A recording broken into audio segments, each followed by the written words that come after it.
Okay. All right, here we go.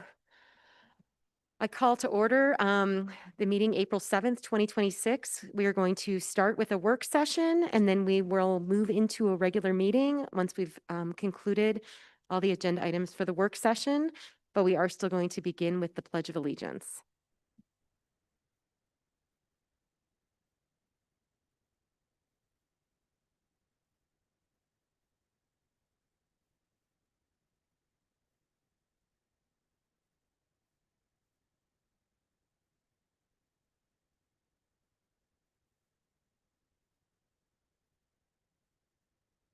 And roll call. City Council members Nate Nassif, Present. Carrie Storm, Present. Gloria Latimer, Present. John Shada, Julie Wolf, Here. Mayor Pro Tem Judith Chandler, Present. Mayor Natalie Johnson. Here. Okay, we'll kick things off with a discussion of Bill Bauer's open space community survey results and presentation. And Jillian, you'll be leading us through that. And I do have one request as we move forward with this conversation is to communicate what we would like, what a next step would look like, whether it's an environmental impact study, whether it's, just so that we're clear on what we're discussing as we move forward. So thank you. Jillian Rossi, Parks and Recreation Director.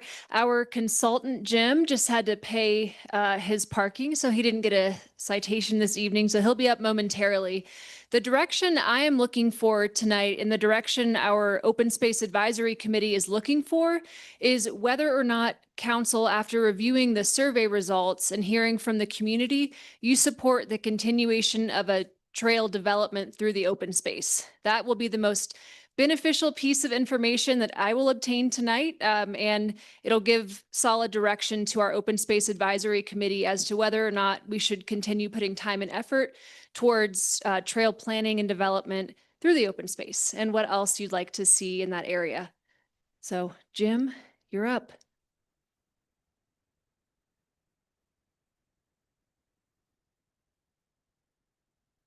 Thank you for your patience. Jim Hauk with Kimley Horn. Yes, happy to be here supporting Parks and Recreation and Jillian's efforts to address some of the concerns and questions about open space in the trail development project. So okay, I'll stay close. And then this is the mouse. Okay. I will go through the slides and we do have some of the results in the specific results in the back half of the presentation, but I thought at first we would start off with hitting kind of the high level, the themes that are being carried out throughout the survey. So I will get started here.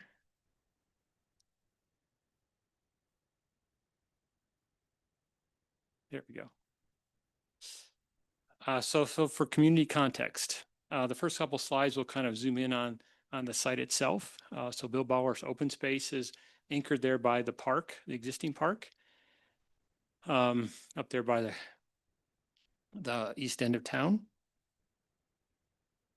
And this is also the context for all of the parks.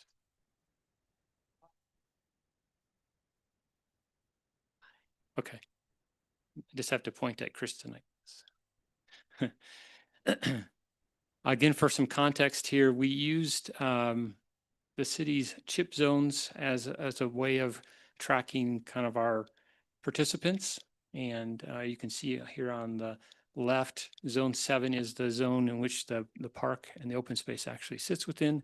And we have our majority of our visitors to the survey participating there. We also have a few, as we move into this, that show that so we have some folks that own property in town, but don't actually live here as well. So we have a good mixture of participants. Again, just a close up of the two parcels that we're talking about and how it's anchored there on the south end by the existing Bill Bauer Park. The survey was out and available for participants between December 10th and January 5th. Because of the holidays, we kind of made sure that we had a broad window there to keep it flexible. We had 297 respondents. We went back and forth a little bit, narrowing down the questions, but we did narrow it down to 15 questions. 82% of the participants were Manitou Springs residents, and I think what was nice is that we did get a nice little touch from folks that are users of open space here in Manitou, as well as some non-residents, but property owners here, which is a nice kind of a blend to kind of give us a kind of a checkpoint as we go through the process. Our sample size, again, 297, produced a confidence level of 95% with that 5 to 6% plus or minus variable. So a very successful survey. And just for example, we also had, besides online, we had some QR codes available throughout the community. Some of the major themes that came out of the survey, and just, I guess, just to hit a high level, there is support for the trail, but open space preservation, land management, low impact development and access, thoughtful trail planning, and obviously a concern and a respect for quality of life in the neighborhood context, as well as support for the project as a whole. And please ask any questions as we go through this if there's something that comes up and comes to mind. Open space preservation. Again, we've also included some images here as part of the site. So open space was highly supported here in Manitou. Strong support for preservation, and obviously some of the stronger themes, again, this will be somewhat redundant as we go through this, but there's a common thread here that I'm sure you'll be able to grasp. Low impact development, and then the long range kind of vision and stewardship for the property was also a key guiding principles that will come out of this that would lead into the master plan moving forward.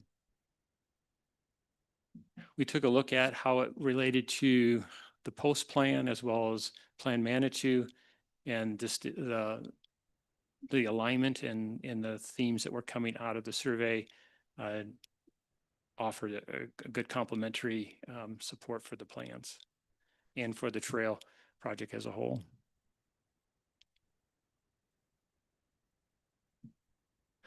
Preservation, again, a strong theme in the survey findings.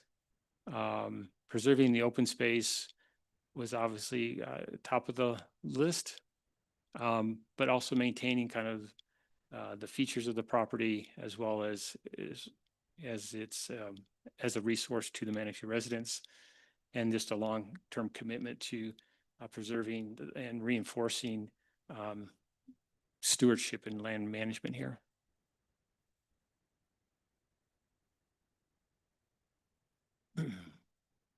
Again, conservation and land management, emphasizing the natural character of the property was key.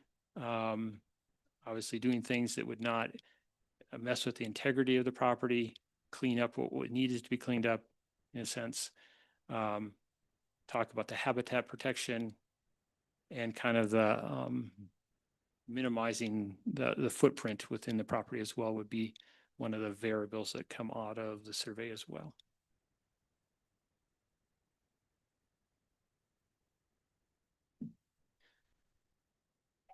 Community support, again, was really high for passive recreation. This was not intended, and I don't think anybody had any of these desires to see a high impact redevelopment of the property. We have a high active portion of the park anchoring the property, but also the goal here was just more low impact access to the property itself. Quiet uses, low impact activities was, again, some of the themes reinforced to the project. As we get into kind of the next phases of a project like this, these kinds of terms and ideas and concerns will guide the ultimate design and layout of the trail, as well as how that trail fits into the landscape and minimizes disturbances. There's support for thoughtful design. I think that was a big message that came out through and through again on the comments. And also being concerned about, the neighborhood context, again, quiet trails, minimizing conflicts with residents and the property owners adjacent to the open space. Again, just kind of looking back at post in the Manitou plan. Again, environmental sensitive trail design was a focus of the post plan, and then encouraging multimodal connections and options for community through the master plan. Again, just kind of looking at the survey information, the data, and the questions, began to look at how we would compare the findings with these plans was helpful and reassuring the confidence in the direction we were going or finding in the information. Community impacts, again, we've talked about this a bit. Neighborhood impacts are important to minimize those concerns of conflicts with users, traffic concerns, obviously, for residents in the neighborhood, and then also noise. Making sure that, again, we respect the neighborhood in which the open space and the trail connection would lie.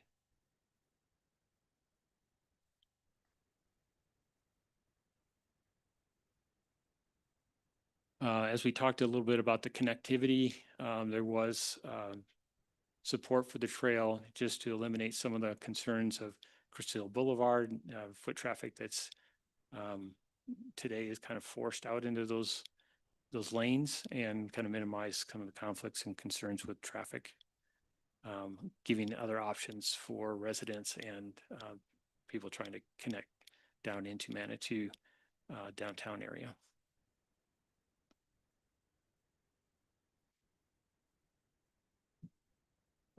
High on everybody's radar screen these days, wildlife protection, but also fire mitigation and fire risk concerns. Again, thinking that through as the plan would move forward, that we would comments like this would help further direct and clarify maybe what those trail options look like, what mitigation might look like, as well as how that would marry then again with the ecological and preservation objectives and goals of the project.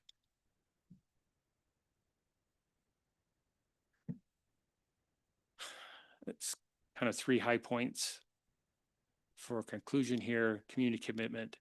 There seems to be a strong commitment and dedication to investing in the trail projects for this property within the constraints of the themes we've talked about of preservation and conservation and stewardship. Conservation development, balancing those approaches as stated there. And all of these words are coming right out of the survey findings as well. And then just identifying a smart layout and implementation to address any neighborhood concerns or impacts that may be envisioned with the trail use. So with that, I would maybe pause and see if there's any questions, and then if there's any specific survey questions that you would like to talk about, happy to do that as well. You consider cycling, mountain biking a low impact activity?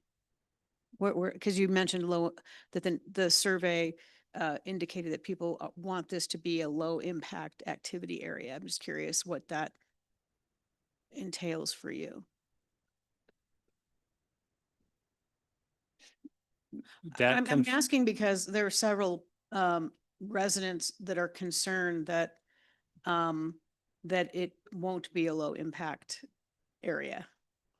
That comes down to final design as well. So if you're designing a trail that's made for bombing down the trail, that's one thing. But you can implement trail techniques and design standards that make it more of a casual trail experience for folks. But at the same time, maybe there might be a key area where maybe you split, have some side trails that are available just for wildlife watching or something of that nature. So I think there's options there. And I think those are the conversations that will have to be played out with the design next steps, wherever that goes, I guess, with your recommendations. Does that make sense? Yeah, having hiked the area, my other question to you is, if we were to proceed in any direction that would take us forward on a trail design, because in my personal opinion, not all open space needs to be a trail. But in my hiking it, I just want, and I want the public to know that when you get to the bottom of it, I'm concerned about connectivity because the end of the trail opens up at that hairpin turn on Crystal Park Boulevard. So you had that Crystal Park Boulevard on there. Right. But there's no connectivity with that. And I'm really concerned about that safety issue in getting hikers and walkers and bikes under the bridge and to connect with, I guess the closest street would be like that Manitou by the across the street from the Park Row Lodge by Becker's Lane. So I do have some concerns about that, addressing that as well. I think, again, the survey was focused on, is there support for the trail? And if trail is supported, what does that trail want to do or need to do within the open space? I just wanted to address Yep. that slide that you Yep. had that hair, you had that street. And I just want to make sure that Yeah. sometimes when we're talking about jargon, we can miss some key points, because I also noticed that you indicate some issues, but that we would need to look at. And I certainly would want us to take a deep dive into that before we move forward. Cause you outlay, I don't know how many people have done this trail, but it is very narrow and it's very steep in places. There's a creek running through it, and there's houses quite close. I mean, these pictures don't show how close this proposed trail area is to homes. And so I just want to make sure that, we have a full picture of what this area really, how rugged and how narrow it really is. Yeah, and I think there's a whole nother level of design and public engagement to happen yet with that design work. I think right now that the support's there. So the next step would be, let's have a real conversation about what that alignment looks like and what that trail looks like. Yep. Thank you.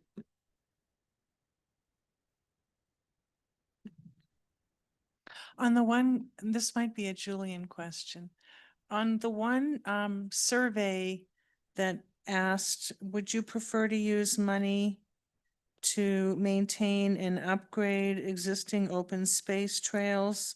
Or would you prefer to use money, this is, I think, referring to OSAC money in here, to start the initial development of the Bill Bowers open space and trail? And 39% preferred that the money be spent to maintain and upgrade the existing trails, including, for example, Intamin Trail. And only 37.2 preferred spending money on Bill Bowers. So do we spend money does OSAC spend money on maintaining the existing trails? And if so, what's the history with that? How much, do we typically spend? Are we still going to have money left over if we go forward with this trail to continue to maintain? Is there some dispute about things not being maintained as well as they should? So yes, OSAC does spend money each year on trail maintenance. They have a budget of $70,000 typically annually for trail maintenance. About $27,000 goes towards contracted trail projects. So that could be folks who work on hand crews only, like the Rocky Mountain Field Institute, or if we have to bring in heavy machinery, that budget would also go towards that heavier trail maintenance like we did on Iron Mountain last year with one of our larger trail contractors. So OSAC does, I don't think they've ever gone over budget since I've been here in the trail maintenance category, but they do have what I consider a significant budget for trail maintenance each year. So I don't foresee adding approximately a half mile of trail in that open space would put us over budget in that category. And that's also a small enough area where our crews could walk it or hike it weekly, as opposed to the Inniman Trail, which is a larger trail system that we can't get onto every week. And what is the cost of the initial development? What would the cost be for the soft surface trail? No, for the, well, it refers in here to, it says, do you want to use the money on an initial development of Bill Bowers was the question in one of your graphs. And I wasn't sure what constituted initial development, but what budget range are you considering? So initial development would involve trail design. I did chat with our trail experts on our open space advisory committee. They're pretty sure with enough volunteer days, this trail could actually be completed through volunteer efforts, which I think would be amazing and very community oriented. But a trail design itself would be the cost for that initial development. So we would need to select a contractor, or I guess we'd probably want to go through an RFB process just for that design. And I foresee that that might be more in Jim's wheelhouse, what you think the trail development design cost could be. We could also loop that. Oh, sorry, go ahead. I would say that that varies a great deal depending on the terrain and the, volunteer resources that you have too. So yeah, so that it's still kind of open-ended until we took next steps to figure out what that program looked like for the trail development. So How much money is available to pay for this in trail development design? You have no idea in your experience what it might cost us? I mean, again, I guess I don't really want to throw numbers out there that might get stuck and thrown around too much, but Okay, well then how much money is in the OSAC account? So we would pull from professional services for a trail design, which OSAC has 25,000 budgeted annually typically. So I would estimate wouldn't want to spend more than 5,000 on a trail design for such a small area.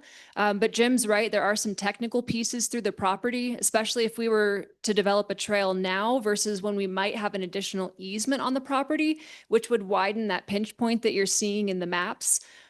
So that's what I would estimate we would spend, which is about the same as an environmental impact study that we would want to do on the property prior to the trail design. And that would come from which budget? That would come from OSAC's professional development, or sorry, professional services account line. Okay, thank you. And then following up with that, do you work with Volunteers for Outdoor Colorado and RIMFI in order to get the trail developed? You were just talking about the design, but is it solely volunteer from that point forward, or do you hire people to actually build the trail? And also, would this be a trail that's ADA compliant? Those are all great questions. So first of all, yes. And I just want to take a second to brag on OSAC's behalf. We had a fantastic Volunteers for Outdoor Colorado event last Saturday at Black Canyon Open Space, where volunteers were able to help us with some of the more technical aspects of the master plan trail system implementation for Black Canyon.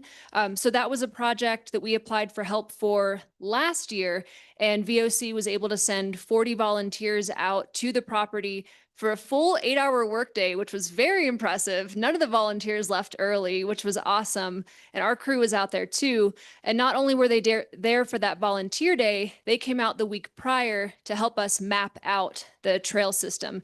Someone did steal our flags, but we put them back up the day before. Luckily, our team has good memories, and they logged the GPS points on their phone, which was also helpful.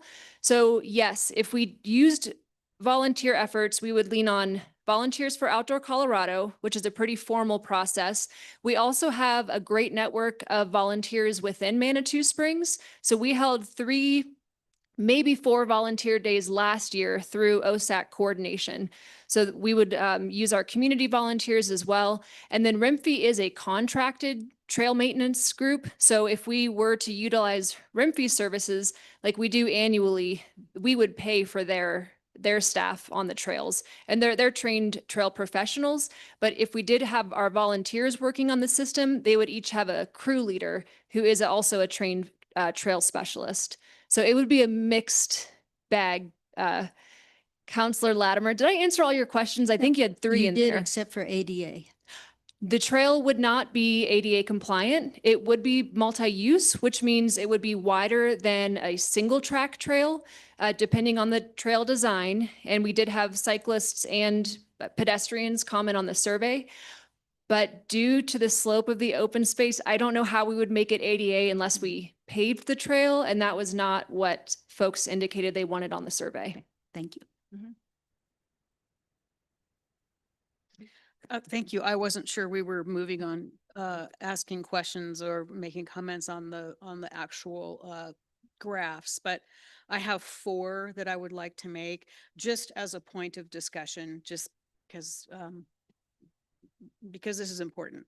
So I'd like to first look at slide number 26 out of 36, the question of if a trail through the open space is developed, how likely are you to use it? And I just want to point out that 50.3% of the survey respondents, and I realize this is just the survey, said they would, they'd be very likely. But if you add up all the other ones, the unlikely, neutral, maybe I'll use it, that's 49.6%. So in the way I'm calculating that, it's about 50-50. So I do think about those things when I'm thinking about, should we be, spending, dollars toward this trail development if we've got about close to 50-50 of respondents on that one. The next one is is slide 30. Oops, let me get to slide 30. And I just wanted to point out the question being, what OSAC open space development and project priority do you support most? And I think this is one that Councilor Wolf was responding to. Initial trail development of Bill Bowers open space got 37.2%. But if you add up all the other ones who want to do other things like Black Canyon, additional open space, or additional investment with our current trails, that's 62.8%. So that whole pocket is significantly getting my attention about, should we do, the Bill Bowers, or are there other things that are taking priority? It looks like the survey is telling me that that is the case. On slide 31, from a public investment and community development perspective, how would you propose using Bill Bowers open space? A full 30% of the survey responses said leave it alone and don't development. And I just want to, bring that up for discussion, that there are residents who don't want it developed at all and left at it as is. And lastly, slide number 33, how important or desirable is a trail and trail connection through Bill Bowers open space for the neighborhood and surrounding area? So we get 46.8% that say it's very important, but if you group the neutral, not important, or we just don't know, that's 46%. So again, we're getting about 50-50. So that's kind of was my take of interpreting the slides as we go forward, to just be thinking about as we look at spending our dollars on trail development and maintenance. Thank you. That's all I've got. Go ahead, Carrie. I just wanted to bring up a couple. I've had a couple people reach out to me, well, more than a couple. I'm sure Judith did as well. So the ones that are hard for me are, we've got the people who will live along the trail who really are afraid of disruption and noise, and the wildlife that they so love seeing there, they feel like it's going to flee because of the use. So that's something to consider. It is kind of an unspoiled little canyon in the Crystal Hills neck of the woods. So I do want to make that point for those people. But then I also have people who've reached out to me who have kids that they want to have a safe access down to Manitou Springs or Manitou Avenue that way through that open space. And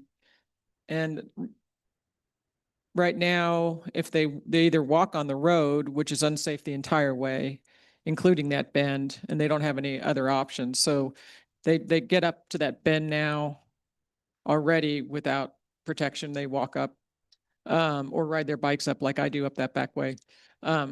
Even if the trail's open, I'm not riding my bike up that trail. But I do think getting the kids safe access off the road down is a positive for it, but I do worry about the wildlife impacts and the impacts to the neighbors. And obviously enough people reached out to me to mention that I just wanted to bring that up. Thank you.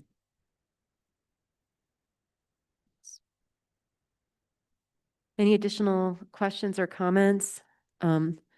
Okay, let's see, at this point, I mean, this is a work session. I don't know if there's any additional information we need before we bring this forward to a regular session, or do we have what we need today to make an informed decision about, and again, the request is whether or not we move forward with the project. We can certainly put caveats on that, but the request is, do we move forward with? Yes. When I press mine, does it cut yours off? Oh, sorry about that. Yes, direction would be helpful because our next step would be that environmental impact study, which they range from 6,500 to 9,000. So we wouldn't want to move forward with the EIS if we're not planning on having a trail go through the property, because essentially we'd be leaving the property alone and there would be minimal environmental impact. So that's what I'm looking for.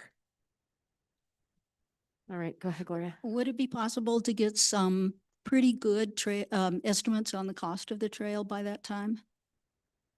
I mean, I know you don't want to just give a number based upon, Yes, we would be able to. Again, for the trail development itself, we would be looking for a huge amount of support from volunteer sources, Is that which $5,000. right, but Yeah. the trail design is what we could get quotes for and have a solid quote by the next meeting or by the next regular meeting, whenever this is back on the agenda. That's okay. And then I think you mentioned an environmental impact study would cost about 5,000. 6,500 to 9,000, depending on how robust we want the study to be. So just want to make those quotes are fairly new. I think they're about a month old. We had them prepared for the last meeting. So yes. And then additionally, to attain the easement is integral to this conversation as well. The easement will make a trail much easier to design and develop through the property. It's not 100% required, and this isn't a trail we would look to develop this year. Black Canyon Open Space is OSAC's priority this year for trail development. It's Parks and Rec's priority for trail development. So acquiring that easement that parcel in the middle would be ideal for trail development and Bill Bowers open space. I don't want to say it's absolutely necessary. We can thread folks through that pinch point in the middle, but it would not be my preference for a trail through that open space. And then additionally, if council were to say, let's move forward with this project, there still may be something that comes up through the environmental impact study or through community engagement that would change potentially whether or not we move forward with this, that this is just the first step of many. Is that correct? Yes, I would say that's correct. Any additional questions? Okay. Thank you very much. I appreciate it. Mayor, may I ask a question before they leave? of They course. were asking for some direction, and I really feel you deserve some. And so I wasn't sure if you were going to take the temperature of council to see where we were sitting on moving forward with this, or if this is the appropriate time to do Sure. that. I mean, we could certainly do that, but it was my understanding this was going to come to a regular meeting. It's on the agenda for next week to get a vote. If you want to get a vote, then that gives next week for an official vote. Yeah. So, I mean, I don't think it's necessary for, I think we're okay. Okay, excellent. Thank you. It builds suspense. All right, interagency partnership, Ruxton Reconstruction and Colorado Springs Utilities Raw Line, Water Line update.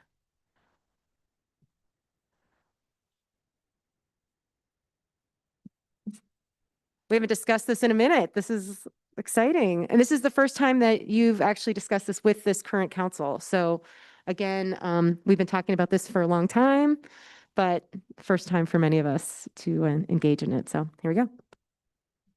Well, thank you, Council. I'm Ben Schmidt, Public Services Director, City of Manitou Springs, and I would like to introduce Bill Bolch, our client services or account manager for Colorado Springs Utilities, who we have a great partnership with. CSU is very integrally entwined with Manitou, and so we partner on a lot of different construction activities, but just wanted to introduce that partnership a little bit and then lead into the Ruxton discussion and updates, because there are a lot of moving parts that have happened since this was last presented, and you all chose option F the last time. And so just wanted to give some history and context there. But if it's okay, I'll let Bill run through his slides on the partnership and collaboration first, and then we can lead into Ruxton. Thank you, Ben. As Ben mentioned, my name is Bill Balch. I am the account manager for the City of Manitou Springs. So as Ben mentioned, we have a very long history of partnership and collaboration. A lot of people think it's just a matter of providing utilities. And while we do that, and that's an important function that we do, it's also important to mention that we have a lot of other agreements that people aren't aware of to move water, to treat wastewater, and some other partnership and collaborations that we have done for a long time. So I just want to touch on these at a very high level. Some of the actual formal agreements that we have that y'all may or may not be familiar with, of course, is the franchise agreement, under which we provide electric and natural gas services to the residents and businesses of Manitou Springs. We also have a wastewater service agreement where we receive your wastewater that you collect and we treat it on your behalf. We also have the Fry Ark Water Exchange Agreement. That's part of the Frying Pan, Arkansas water project that Manitou Springs has water rights. And Manitou Springs currently does not have the means or methods to get that water directly up here. And so we perform that function and are able to receive your water and deliver it to the City of Manitou Springs through an interconnect. And then finally, another formal agreement is the Ruxton Creek Memorandum of Understanding. That's just basically an agreement that provides for water flows down the creek during certain times of the year. Some of the areas we talked about, and Ben and I will hit on this quite a bit, but we have mutual aid where we will help each other out if there are issues or emergencies or instances that happen. We have worked together that you may be familiar on some high profile projects. Of course, the Manitou Avenue Beautification Project, where we undergrounded the overhead electric utilities and did that in conjunction with some of the other efforts along Manitou Avenue. Currently, the Creek Walk project, that's a high profile project here. It includes undergrounding of overhead electric utilities. And then the one that we're here tonight to talk about is the Ruxton Avenue project, that we are going to work in conjunction with the city to provide maintenance and upkeep on our own infrastructure in conjunction with the city's efforts. That's all I have. If anybody has any questions on that, I'm happy to take those.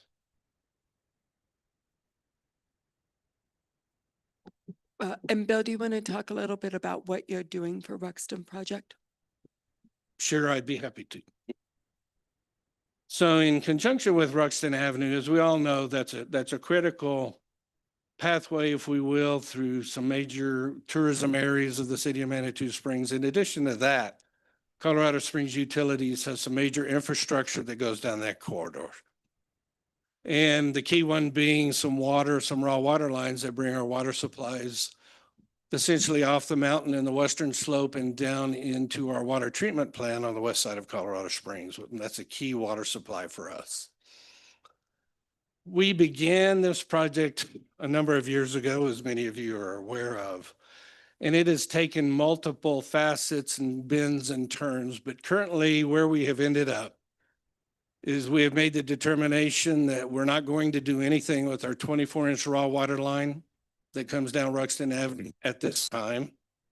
That's based on the fact that our assessments indicate it's in a good shape for a pipeline that's 90 years old.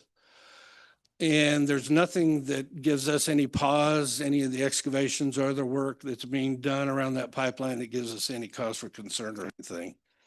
And so we would just prefer and have made the decision that we're going to install some cathodic protection on that pipeline. It's a bare steel pipe. And so for those of you that may or may not know, cathodic protection just sends a low voltage current through a steel pipe to help it maintain its integrity and to ward off rust, if you will. That will involve about 200 12-inch holes up and down Ruxton Avenue. We can get in. We're expecting to be able to do somewhere between 5 to 6 a day to do that work as we start at the top, just downstream of the Manitou Hydro, if you will, is where we're going to start, and we'll do that all the way down to Manitou Avenue. We are anticipating to start that about early part of October of this year and be completed by the end of the year. As always, with all of our other projects and things that we try to do, we'll coordinate with Ben and Denise and their folks, the traffic control folks, to make sure we maintain one lane of traffic while we're doing this work. And so that's our goal. So we will do that cathodic protection project and be out of there by the end of the year is our goal. Long-term, we're looking in about the 2030 timeframe, we're looking to replace that 24-inch raw water line and move it in an alignment that consists roughly, we have a 30-inch water line that comes out of the hydro alongside the 24-inch, goes down less than 100 yards from the hydro, and then cuts over to the east, north, then cuts across the Krog rail yard and goes cross country. Our plan in 2030 is to take the 24-inch line to get it out of the busy Ruxton corridor and follow that 30-inch raw water line as well. We made the determination with everything the city's doing along the Ruxton Avenue corridor, including the sidewalks, curb and gutter paving.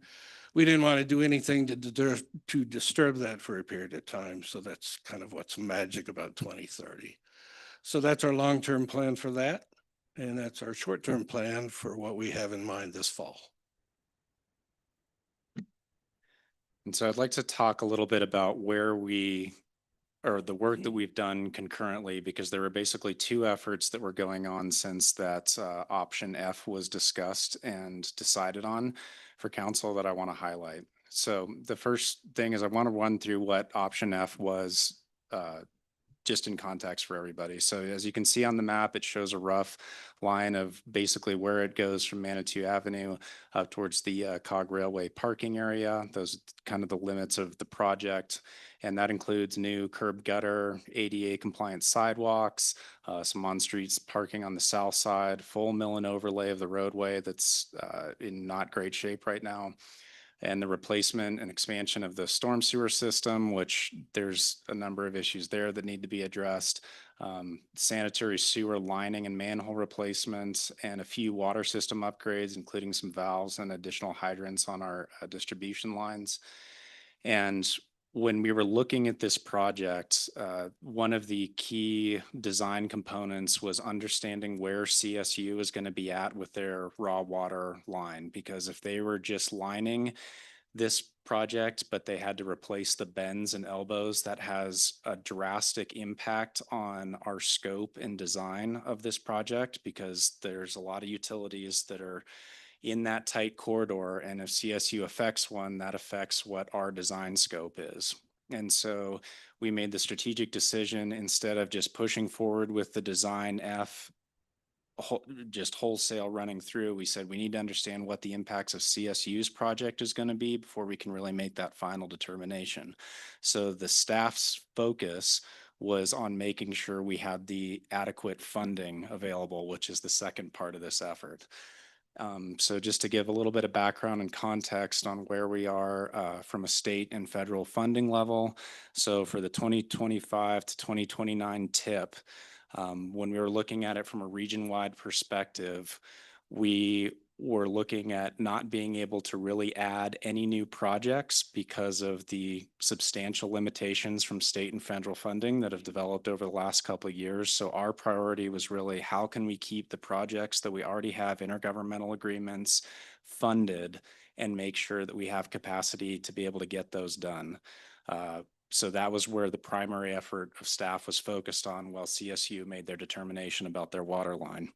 And so we were able to get another $1 million added to our TIP allocation, but with the understanding that we have to get this project done quickly. So all our design has to be complete by 2027, by February 2027. So that's why we're really pushing hard right now, because there are some pretty key milestones that have to be met, that have to be focused on, like environmental clearance and right-of-way clearance that go into this option F design. And because there's been some staff transitions at Manitou, at CDOT, we're having a re-kickoff meeting to make sure that we have all those key staff members in place to get this project moving forward. Because this project, while it seems like it's independent, actually kind of links into our overall funding ask for projects like Serpentine and the East Manitou Avenue improvements and a lot of those other projects. I will just say we were very lucky to get the allocations that we did. There were a lot of sacrifices for projects all around with our partner agencies. And so to get this funded was a huge priority, and we have to deliver on these timelines and these dates.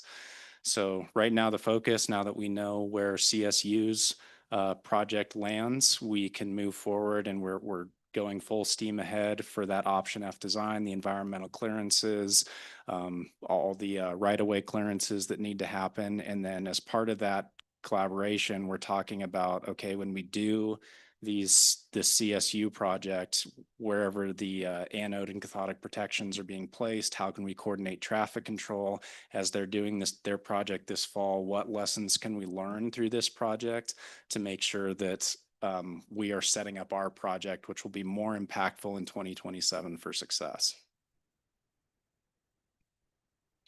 Could I ask you a question? Absolutely. So I hear that in order to make this happen, really more than likely, we're looking at a July full bore start on this for our portion, not the CSU portion. Is that what I'm hearing? Is that correct? Correct. Well, Right. and this is, But in the summer, we're gonna, so what I'm hearing you say is CSU is gonna come in and do their work, starting this October with an end of this year date.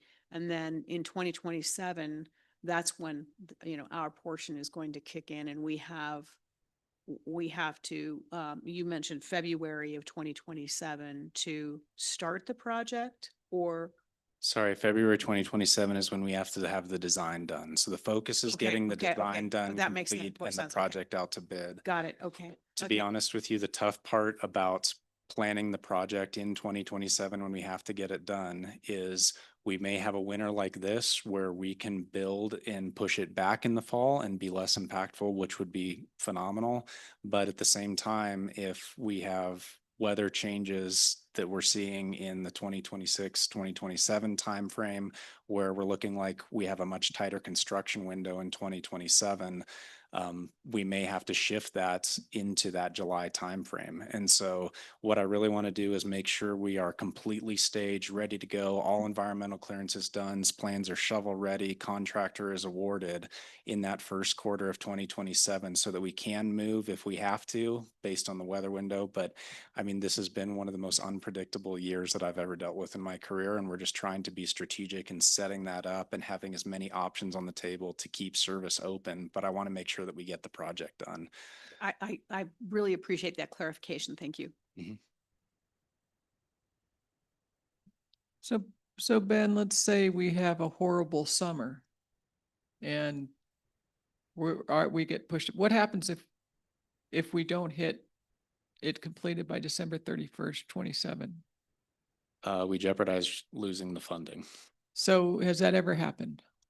Not that I've seen. But, so let me ask it a different way. Have we ever had a project slip beyond a delivery date and losing funding? I don't think So, we ever all right, have. so, We got very close to Creek Walk 3, very close, but we were able to meet the deadline, but it was very close and we were going to lose the funding. okay, so we know we'll lose. I'm just trying to figure out how Right. hard is the deadline? I think, and I will speak a little bit and then I'll defer to Ben. Because we asked this, we met with Ted and with the Iron Springs on Friday discussing this so that they understood the deadline. And that was one of the questions they asked is, where are we? And with the CDOT budget and everything that is happening at the state and the fact that we got this funding right now is, we never know if we miss it. Does that mean we'll lose the funding? I can't guarantee that that's what would occur. I can tell you that they're pushing very hard to have this done at the end of 27, and they've told us that's their expectation. Yeah, thank you, Denise. I think one of the other really big components in this is that if we may be able to ask for an extension on the funding, but the reality is with price escalations and variability and everything like that, they might give us an extension, but there might just not be money available to ask for those price increases. So the further we push into the winter, now we're starting to look at heat blankets and additional traffic control and snow clearing and all these other like remobilization costs, really expensive things that even if we did get the extension and we didn't lose the funding, we might not be able to absorb in an additional ask. That's good education. Thank you. Yes, this is for Bill.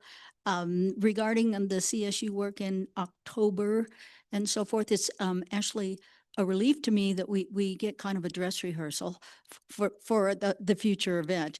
But also, how and when will the residents along Ruxton Avenue be informed of this? And will they be involved in how to detour traffic on those roads? Very good questions, and that's something that we're very mindful of and that we work together on to make sure that we provide notifications to the impacted residents and businesses of the city. To give you an answer, I can't quite give you a firm answer yet. It'll depend on when we come up with a firmer date.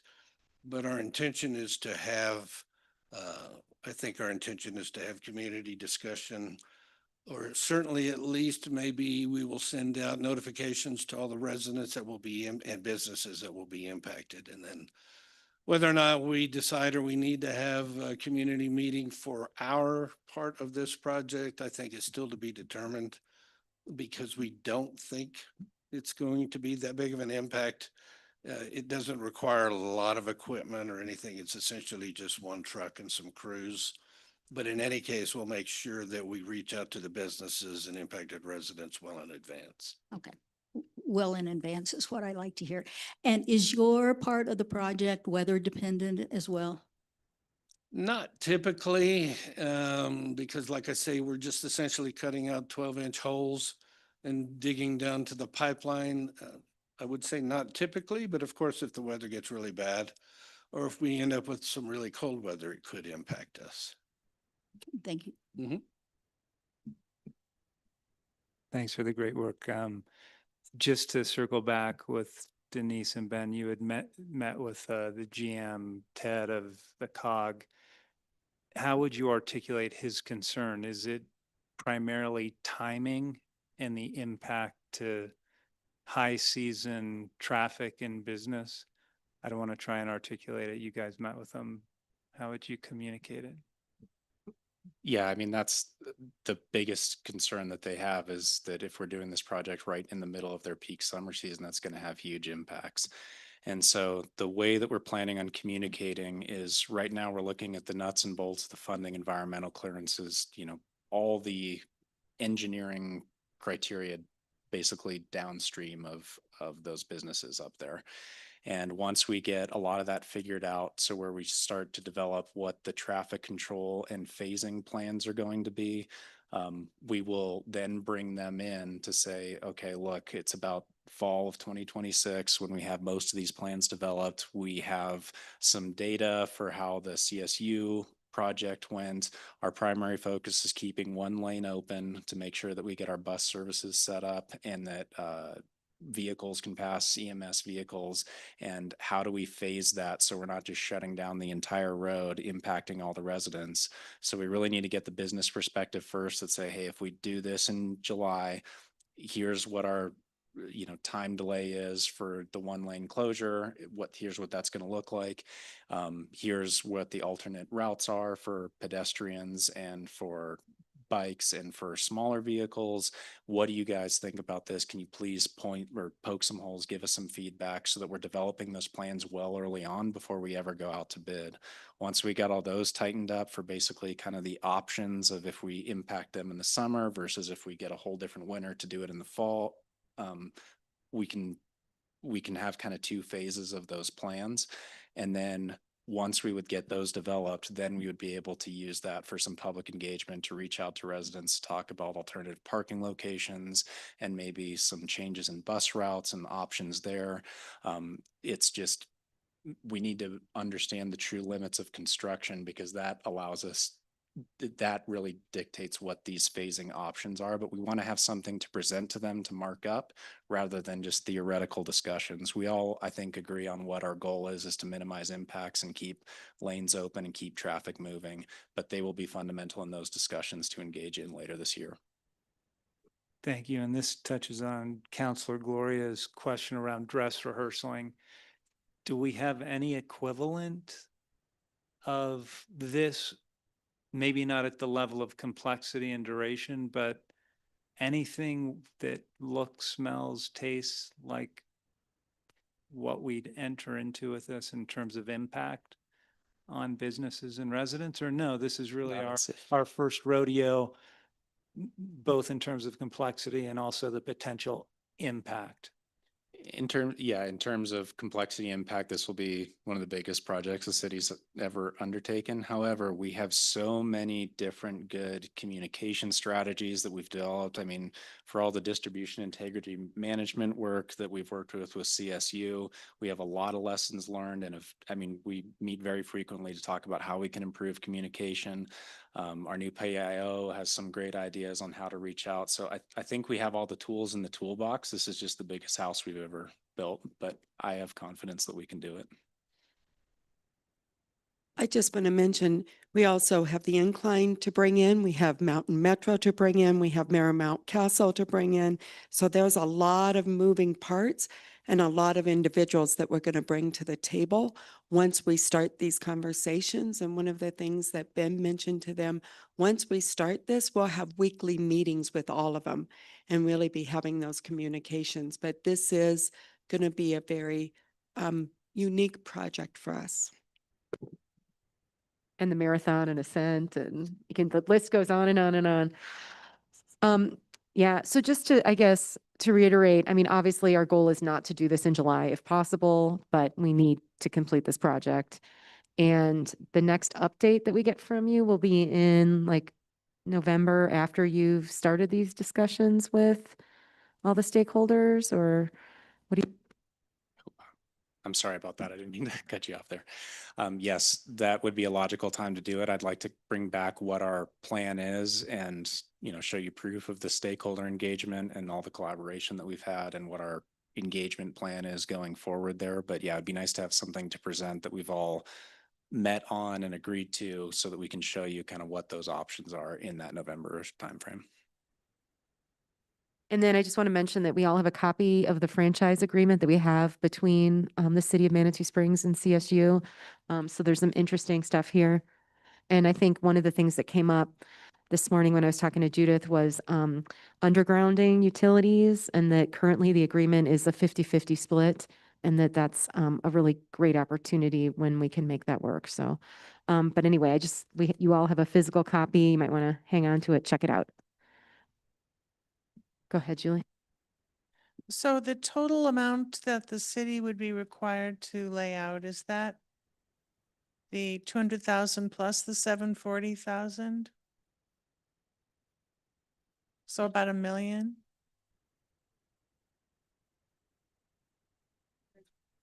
I'm sorry, Chris, can you please pull up that last slide of my presentation? Thank you. So about 1.5 million. So how much of that money do we have already set aside in the budget for, that's included? Do we have anything? Or is that sitting in a designated account, or is it just part of the, It's in a designated account, and this is all coming, I believe all of this is coming from the Bar Trail parking lot revenue, because that we can use specifically for Ruxton improvements. So this is coming from the Bar Trail parking lot. and there's enough in there to cover both of the city matching funds that are listed on the funding page? Mm-hmm.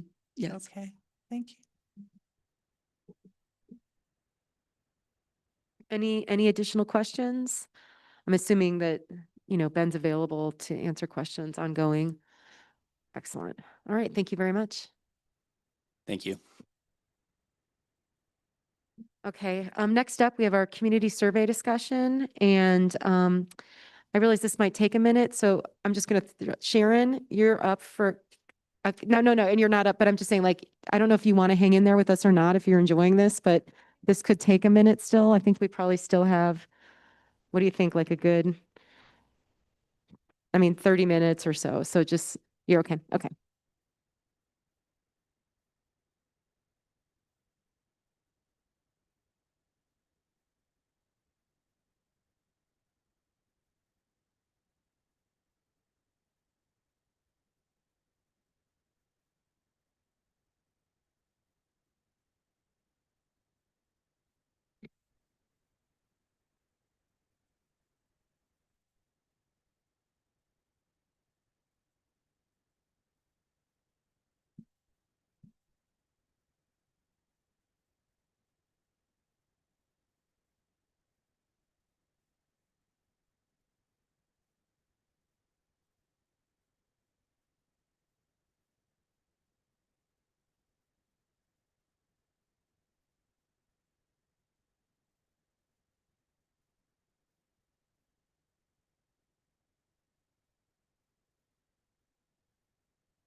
Before we start, how many of you were able to meet with Barrick?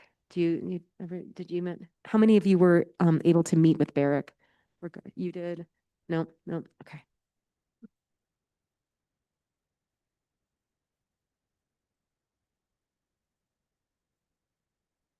John, were you able to meet with Barrick? Okay, thank you.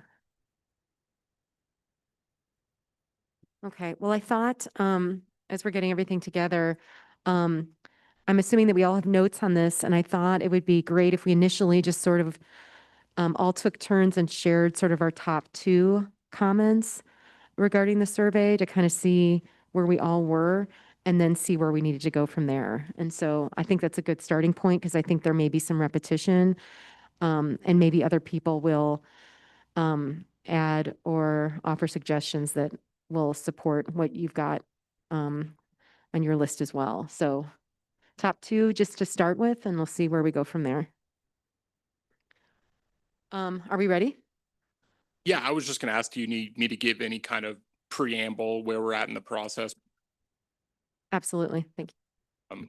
Great. So yeah, thank you all for the time that you have taken to really go through the draft. I know I came down here before and just kind of got general direction, but sometimes you need to see a draft before like the juices really start flowing and you're thinking like, what if we did this? What if we did this? So just generally, I think where we're at, we're in a pretty good spot to come back and just kind of refocus and make sure that everyone is on the same page and wanting to accomplish the same things with the survey. What I want to avoid is having it turn into basically a grab bag where everyone, throws in their own ideas and we just have like an unholy mess of a survey that no one's going to actually participate in because it's going to either be too long or too confusing or what have you. So really just, again, trying to take this feedback and keep it within the confines of what we're trying to accomplish in one survey, because one survey can only do so much, right? And so I think it's really, it's great to have Barrick and his team that some of you have met with as well, because that's kind of the other piece of this. There are certain things that, yeah, we could attempt to do them in the survey, but they're much better placed for the community engagement that will follow the survey, those more details, those more two-way conversations. And so I just want to make sure that we're properly limiting the survey in scope so that we can really drill down on what you really want to learn from the survey and not just have a bunch of noise that we have to sift through that ultimately may not be helpful. So that's kind of how I'm viewing this evening is let's kind of refocus, make sure everyone has the same goals, because if not, then that's something we need to talk through, right? I'm wondering, Barrick, would you be up for introducing yourself and maybe sharing a bit about what the results are you're anticipating from your work? on this? Absolutely. Thank you all for letting me join remotely. I'm sorry I couldn't be there in person. I'm Barrick Abramson with Confluence PSG. My colleague Carrie is also listening in. I appreciate those council members who have made time to talk with me. Those of you who I haven't connected with, we'll follow up with you to make sure we get some time. As I said in the conversations I have had, my goal really is to understand what is on the table, what is off the table, and what would be most valuable to you to gain from the in-person session. I've had the opportunity to collaborate with Magellan on different projects and to follow their work across the state. Frankly, they do a great job of taking what it is you're interested in and structuring it into surveys that elicit that information. I think as Ryan was teeing up, what's really important for this work is understanding those two phases, that the survey is really to set some baseline understanding of where the residents are so that that can inform the in-person conversations that we'll be facilitating later in April and again in June. So what I'm hoping from today is to really narrow in on what it is you will find most valuable for the community to discuss when we get together in person. And Ryan can backwards map that into the survey that he's designed. So really appreciate the opportunity to be with you, and I'll continue to be available for questions as we go through this conversation. All right, thank you very much. And Carrie, you said you wanted to kick things off for us? Okay. Thanks for being here tonight. So the survey design, I felt that the beginning doing demographics both before at the beginning at the end, I felt that it wasn't information that was going to be pertinent necessarily to us for understanding the residents, info and what priorities for the budget. And I felt it seemed intrusive, and it might make people not want to complete the survey because they felt the information was being asked for was intrusive. So if it were up to me, I would strike all the demographic information because we really wanted to focus on budget priorities. So the beginning T1 through 4 and T18, T19, I would strike. And then if we're talking about the meat of the budget, capturing, understanding of the budget, I thought that there was a potential for adding a couple more things to the categories. And that might be just something we want to do as feedback, but we don't need to go into that right now, but just as a discussion point later. That was it. Thank you. Yeah, I felt that there were some things we'd talked about that had the potential to be outsourced that maybe we hadn't included, like, although we wouldn't like to do it coming from the planning group, the planning group could be outsourced potentially, and that might save money. Reducing code enforcement. Obviously that would have impacts on the city, but it's something that could be done. But there's other things that like that we could look at that might need to be, could be added. I don't know what the other things are, but those are two things that came to my mind. So I think that you wanted to just, so you wouldn't include something that's specific per se, but you would say like, would we be comfortable outsourcing aspects of the Aspects of city management, city, management, yeah. potentially save money, although historically we have done the Yeah. opposite when we've done that, but there's always the potential. Right. So, okay, cool. Go ahead, Julie. Oh, I agree about the demographics, absolutely, for all the reasons Carrie said. There are no dollar amounts provided in the questions, and so if somebody chooses to cut back on what we spend on homelessness, for example, was one of the options, or I forget what they called it, low-income housing, we don't spend a penny. And so the people have no idea what they're doing. You know, if you need to save a certain amount of money or you want to cut back a certain amount of dollars from the budget, it would be helpful to know how much, if you vote yes, I want to cut this back or I want to eliminate it entirely, be helpful to have some dollar amounts associated with it so that people have some idea about how we might try to get to a balanced budget. That, of course, means the people need to know how far off kilter is our budget. I guess by the last information we got, it looked like it was over $2 million that we took from the emergency fund, from the reserves, just to fund our day-to-day operations for 2026.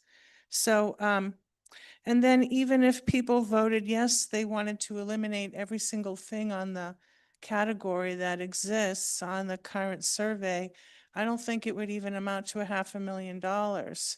So it would maybe take care of 20% of our shortfall. That problem would be alleviated if we knew, if there was some indication on what would be saved dollar-wise if certain things were eliminated, if certain things are going to be reduced, if they think we don't want to eliminate such and such, but we want to reduce the amount of service or the number of people that work there, then you'd have to put in some, some dollar amounts to see what would that look like. So if I'm supposed to stick with two concerns, those are my two concerns. No dollar amounts. And even if people voted yes, cut everything, it doesn't solve our problem. It informs us nominally as to how to balance our budget. It doesn't get to the meat. If I'm suddenly going to be shy $2 million and you say, well, Julie, what are we going to cut? I can't recommend what we should cut versus not cut if I have no idea how many dollars are associated with each thing. So, okay, thanks. Thanks. You want to go, Gloria? You have such an easy job ahead of you. Mhm. Hey, my two things are, first of all, I think there needs to be quite a bit of what I call front-end loading, because a number of our residents don't know really. We did a Budget 101 meeting a few weeks ago, and I think about 40 people attended, but many people don't know enterprise funds versus general fund. Some people thought we got funding from the county. So I think some level of introduction and education about that, and which is really hard to do very, very quickly. So I think that would help us get a little bit better information. And then some of the questions that have yes or no to them, Councilor Nassif and I were talking about this the other day. That doesn't help us too much. We'd like to know if you say yes, why, if you say no, why, and if you're in the middle, why? Because there's something about the two choices that I think causes, particularly around budget, for people to say no. At least that's my experience. If I don't know, have the information about it, I'm probably going to say, no, don't fund that. So those would be my two. Let's see. Oh, yep. Yeah, the question, the one that I have the most pain with is the question number 9. And you have a long laundry list of things. And when I went through and assigned what I thought were the expenses of those things, okay. Basically, as an example, we don't have a budget for sustainability programs. Okay, I have no idea how I would add that up. And I'm pretty familiar with our budget. Okay. Our affordable housing efforts, we have a HAB board. Okay, and we support them and they can go to things. That's a throwaway. Historic preservation efforts, maybe we have incentives or something that's maybe small numbers. Downtown beautification efforts, that's also a pretty small one. Then you have in here road maintenance, fixing potholes, snow removal, street sweeping, paving. That's a really complicated thing. Again, we do not have a budget that per se says what that is, because some of that is funded through PPRTA and things like that. Same kind of throwaway action, like shuttle buses to reduce need for parking in downtown area. That sounds like kind of like a policy question or something like that. Again, I'm not certain that there's necessarily a line item like that. So we have a $13 million budget. And as near as I can tell, this laundry list of things, okay, in here maybe is addressing maybe 6 million. So kind of half. So I think, I don't know. It seems like to me, these need to be a little more coarse in some way. I think there needs to be some communication as to what some of these things cost. Okay. As an example, emergency medical services. Okay. We have an expense item, but then somewhere else in the budget, okay, we have cost recovery. So there's a net amount. Okay. And I think people need to know what that net amount is, because if you go just look at what the expense side is without looking at the cost recovery side of it, okay, it's kind of a little distorted. I think there was another thing in here that actually is in that same category, the pool and the fitness center.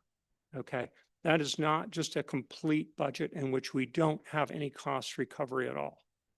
Okay, and so I'm just not certain, and I'm not really terribly certain that kind of having some of these expense pie charts when you're kind of asked to kind of,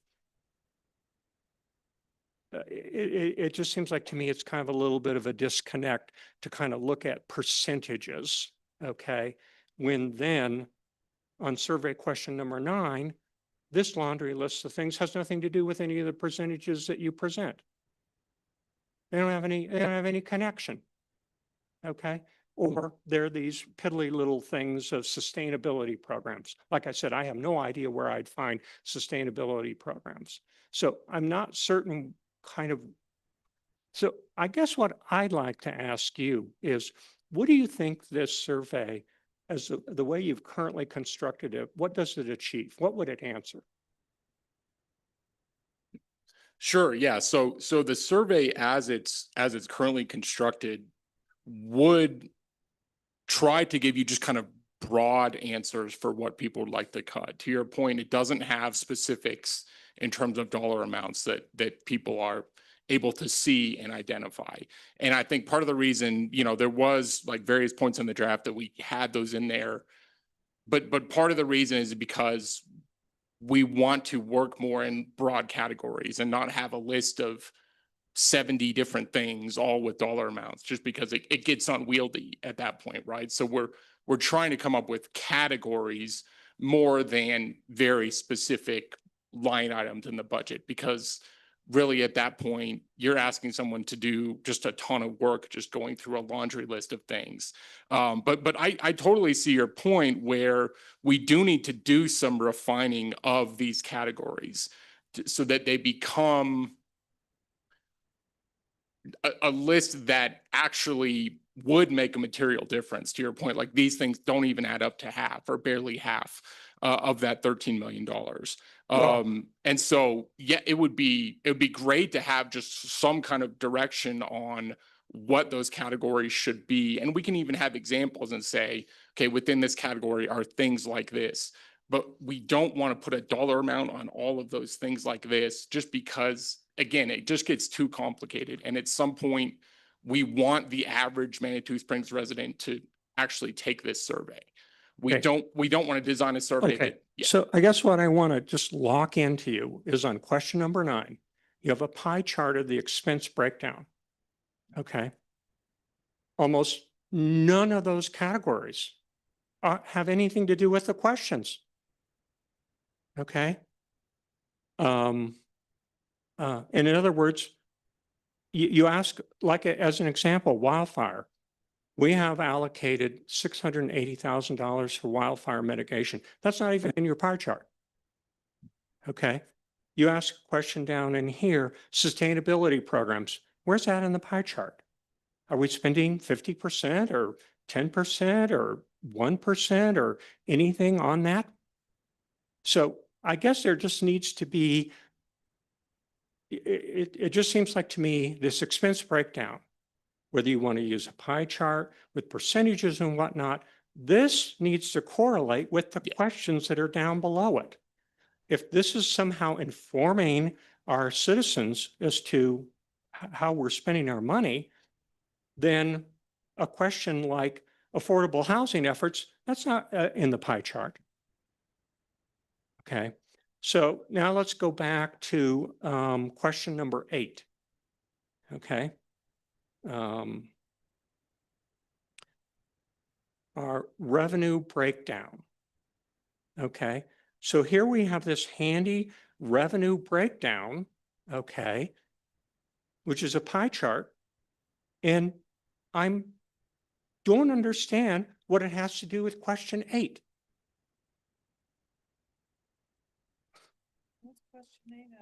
Question 8 is asking people to prioritize the importance of certain things. Okay.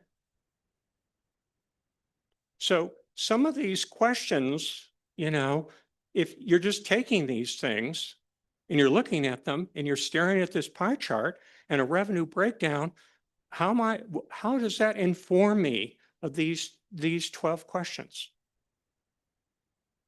Sure. So yeah, the revenue chart there is meant to just be informative. It's not necessarily tied to a question, right? So I know when you're going through the survey, it can kind of look like it's tied to a question. Really, that portion of the survey where we say, you know, the above chart shows the revenue breakdown due to Colorado Springs passing recreational marijuana. The city's anticipating a significant reduction in sales tax revenues. Like, that's all just meant to be informative for them as they continue on in the survey. So that's really why that revenue breakdown is right there in the survey.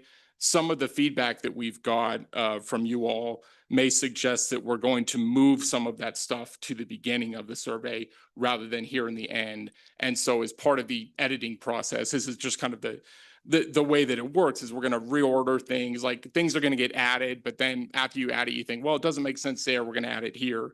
But to your point about the expense breakdown graph, I mean, it's very helpful feedback. And again, we had the list and then the expense graph got put in there. And so they didn't match up. They really don't match up, to your point.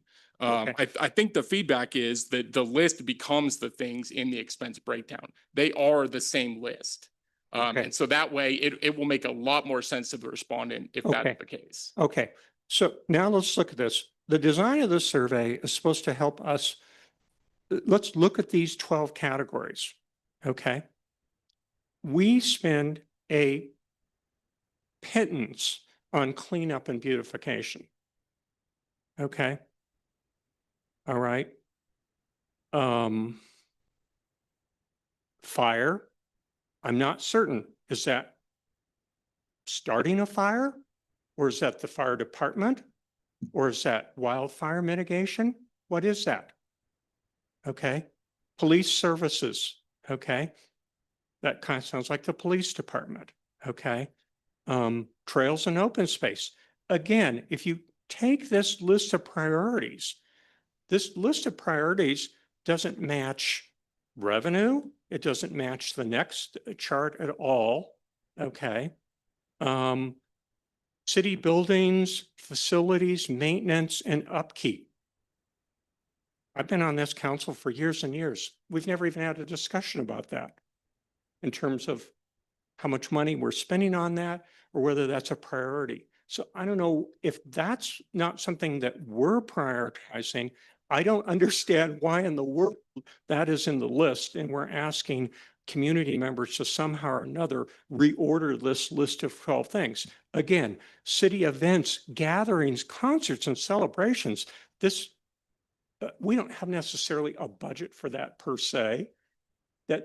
We support our community in lots of different ways in doing that type of thing, okay? And so that isn't, so this list also needs to be thought about, okay? Because if we got a prioritized list in which somehow or another city events, gatherings, concerts, and celebrations is put down at the bottom, I don't know what I would do from the standpoint of our budget. Maybe that's the change. It's the chamber's in here, visitor relations and tourism, I guess. So that's, and so I'm not certain where this laundry list of 12 things, and these seem to be other than the open-ended questions that people could come up with, okay? So now let's look at this information question on number 10, okay? How Manitou Springs allocates its 3.9 city sales tax, okay? This is a good information thing. It's just to kind of give you kind of a heads up. The match is not an option that this council or our staff gets to choose whether we allocate that amount of money. That is a statute, okay? Open space, same kind of thing, okay? That's in here. So,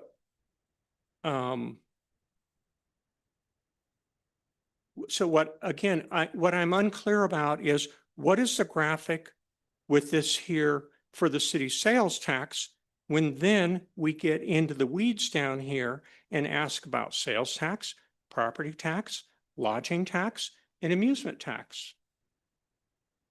Because I don't think people understand how much money, we've got these nice percentages. So again, we've got another graphic here in which there's no information that tells me what percentage of the city budget or whatever comes from property tax. Okay. And I guess the other thing too that kind of bothers me a little bit is that kind of somewhat leading things, a modest sales tax increase. Yeah, I mean, is that like, I mean, should we say a minor or what, or I mean, what are we doing with that question? Okay. All right. In John. terms of modest all the way down. And Okay. I've given you my options so that you can have 4. I So- can't understand you. I know, I'm sorry. I've given you my 2 since you've, I think, suggested 4, which I think they were all great. So, but I am going to move on. But I do think that the big thing was connecting the graphs to the questions so that, well, we've got that too. But anyway, I do believe his point was made, which I think was really important. Hey, I just want to make sure some of us sent in questions to you via email or suggestions Did you receive those? Yes, absolutely. I have those as Thank- well. So some of this stuff is going to be repeated, and that's fine. It's good for it to be repeated in a public setting. But yeah, very, very helpful feedback here so far.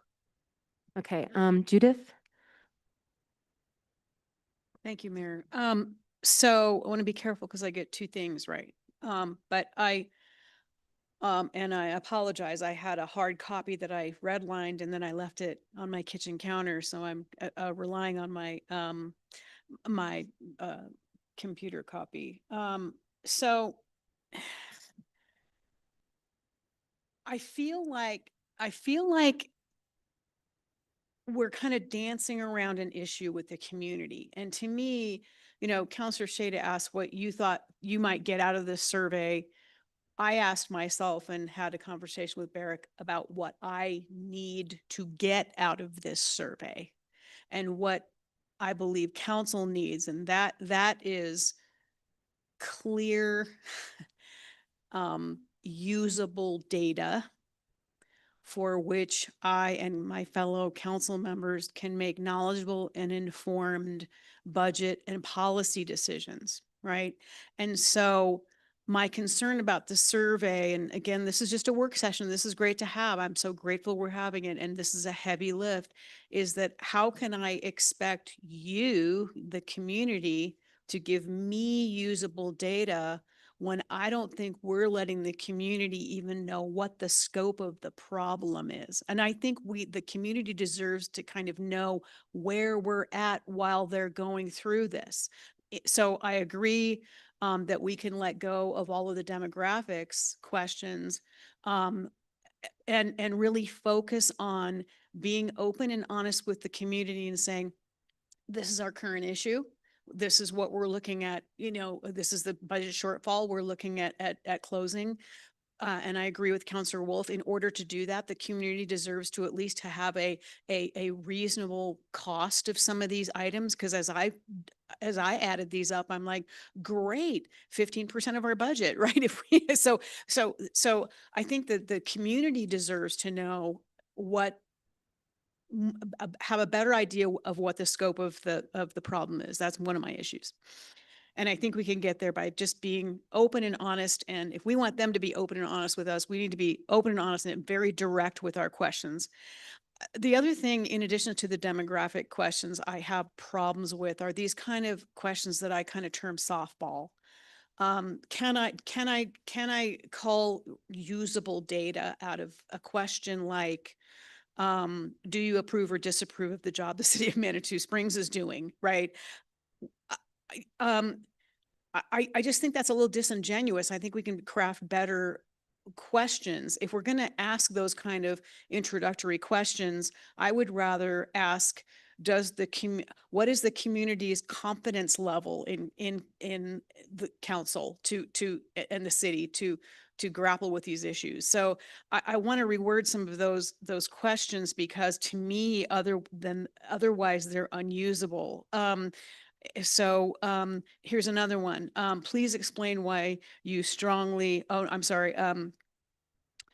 do you agree or disagree with the following statement? The city of Manitou Springs is fiscally responsible and spends taxpayer money wisely. Again, it comes back to, we need to give the community enough information of exactly why we're here in order for them, if we're going to ask that kind of question. And again, it's a question that I don't know that I can call usable data out of that. I'll give you one last example. I think it's this question. Do you think the city of Manitou Springs is heading in the right direction?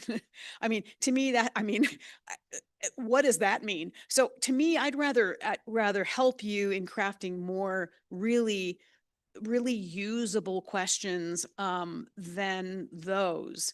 You know, as far as, you know, do you disagree or agree with what the city's doing? I could bet you can ask anybody in this room. There are times that I really agree with you and at times I really disagree with you. So I think it's, even if we did a Likert scale kind of a question with that, it would be hard for somebody to answer. So I think the community needs to know this is the scope of the problem in the survey. These are the things that, are potentially, issues that we might have to trim the budget with. I like prioritizing questions. I like that. I appreciate about that. And I don't mind the question about the tax. But I do just think I don't think a lot of people know what amusement tax is. So, or how much revenue we generate from that. So again, give the community as much information as we can so that they can answer the question. And I don't think we're there. So anyway, and I think that's incumbent upon us as council members to work in tandem with you to make sure we get there. So I guess that's more than two, but I'll stop there. All right. Yep, your last, So first, thanks for being here, and Barrick, nice to see you. Thanks for spending time with us. I'll just do a quick many of my comments, and I provide a lot of perspectives actually in the document that I sent to Denise. But real quick, Councilor Gladimer mentioned this. I think an educational narrative and potentially even having a little video, whether it's Denise or potentially Denise and Fiscal Nate, to kind of humanize the survey may be helpful. Like Councilor Judith and Councilor Gloria said, the binary questions with approve, disapprove, I think create what I described in my feedback as like a referendum sentiment, which I think we really want to avoid. Three, Councilor Carey talked about reordering some of the questions. I actually didn't struggle with the demographic data. I provided some examples of how maybe I'd reframe or reword them with a bit more specificity. And then I think it's really important in the survey to indicate the merits and the motivation behind the upcoming community engagements sessions that are coming up. Thank you. okay. I'm glad we stuck to the two because I think there was a lot shared. And so I think with that, I guess the next step would be a new draft. Would you, Denise, I think you would probably be the lead to. Can we meet tomorrow, and I will send out an email to council? We'll try to get a meeting scheduled tomorrow and see. What do you think, Ryan? Let me check my calendar for tomorrow. Yeah, because I've got time to kind of go through and address these things. I've been listing them, but if we don't want to do that now and we want to set aside a separate meeting for that, I'm good either way. I think it would be great for you to go through your understanding of our concerns. That would be great. Great. Yeah. Let's just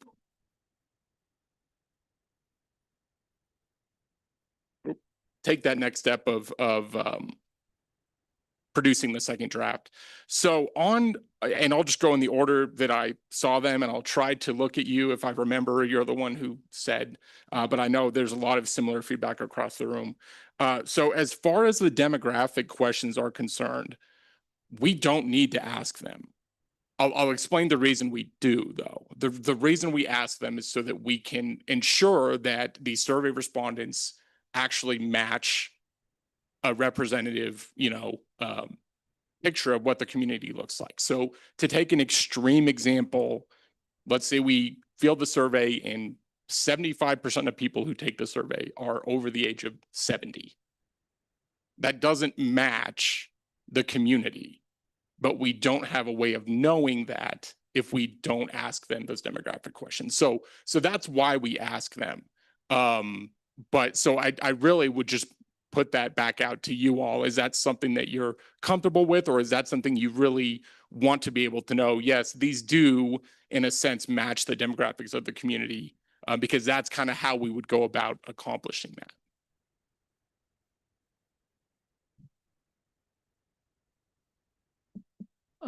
I'd be okay leaving age in. I don't think you need income.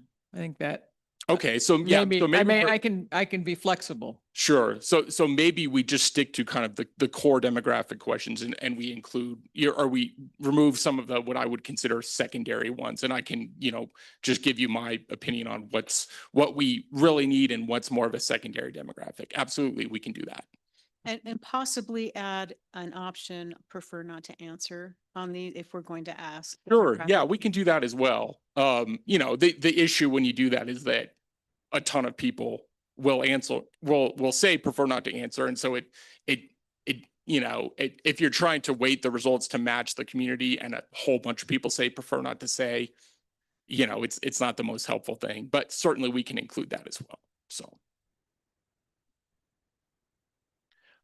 So kind of the next big, oh, and I would just kind of like to get feedback from you all as well.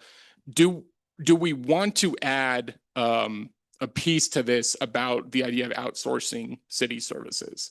Because I know we kind of had discussed that a little bit, but I'm not sure where exactly we landed on that, if that is a piece that we want to include here, if we don't necessarily want to go down that road.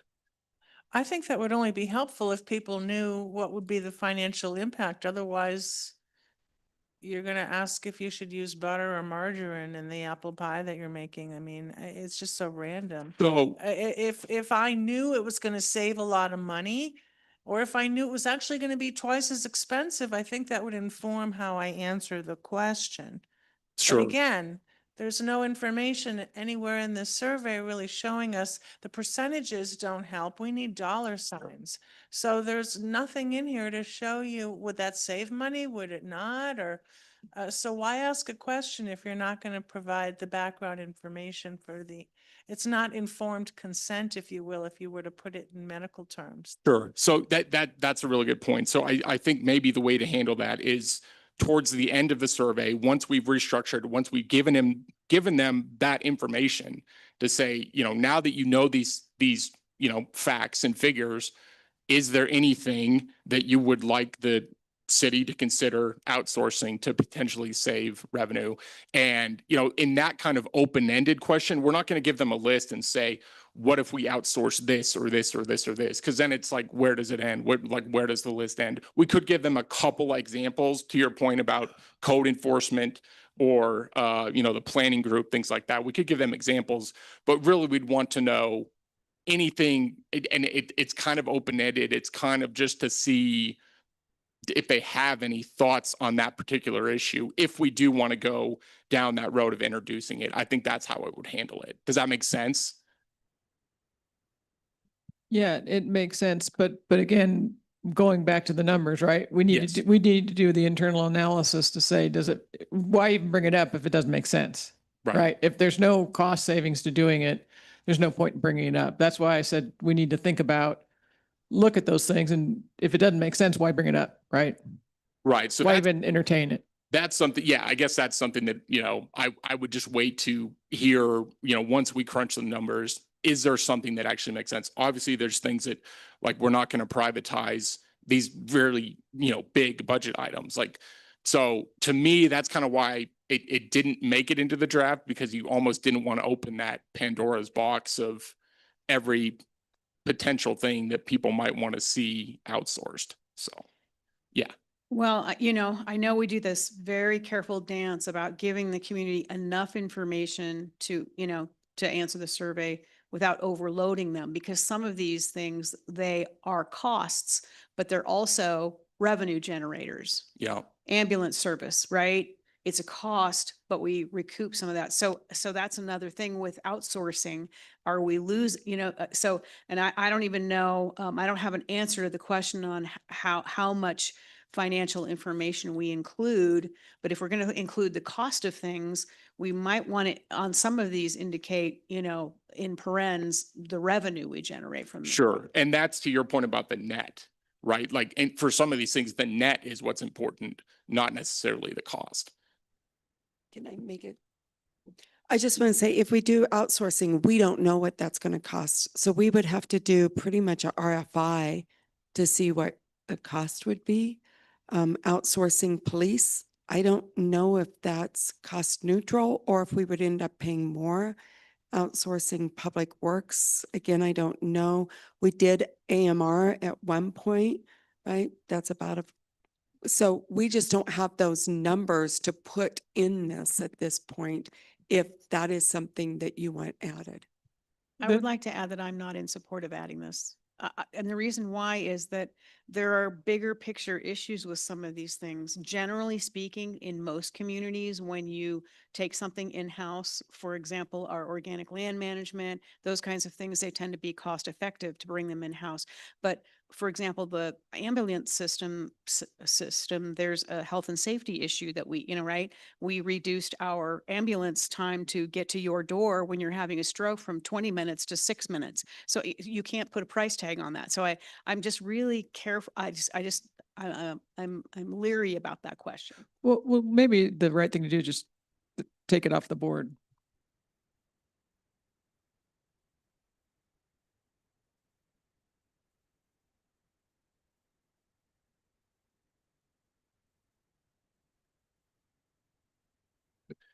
Oh, and it should be the net for those activities like John mentioned and a few others. Yes. That generate income. You don't have to necessarily go into the detail and explain, well, the gross is 1 million, but then we get 700,000 back. So It's just the net. 300,000. Yes. This is how much we're spending. You can do parentheses net if you want, but Sure. just to simplify.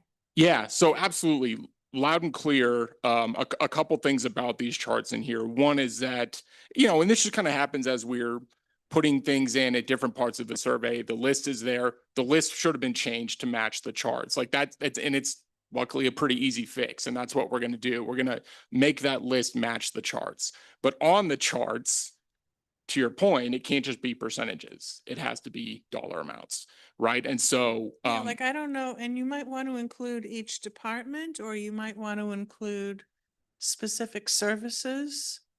I've had people say that, they don't think the city of Manitou didn't have a public information officer for most of its life until recently.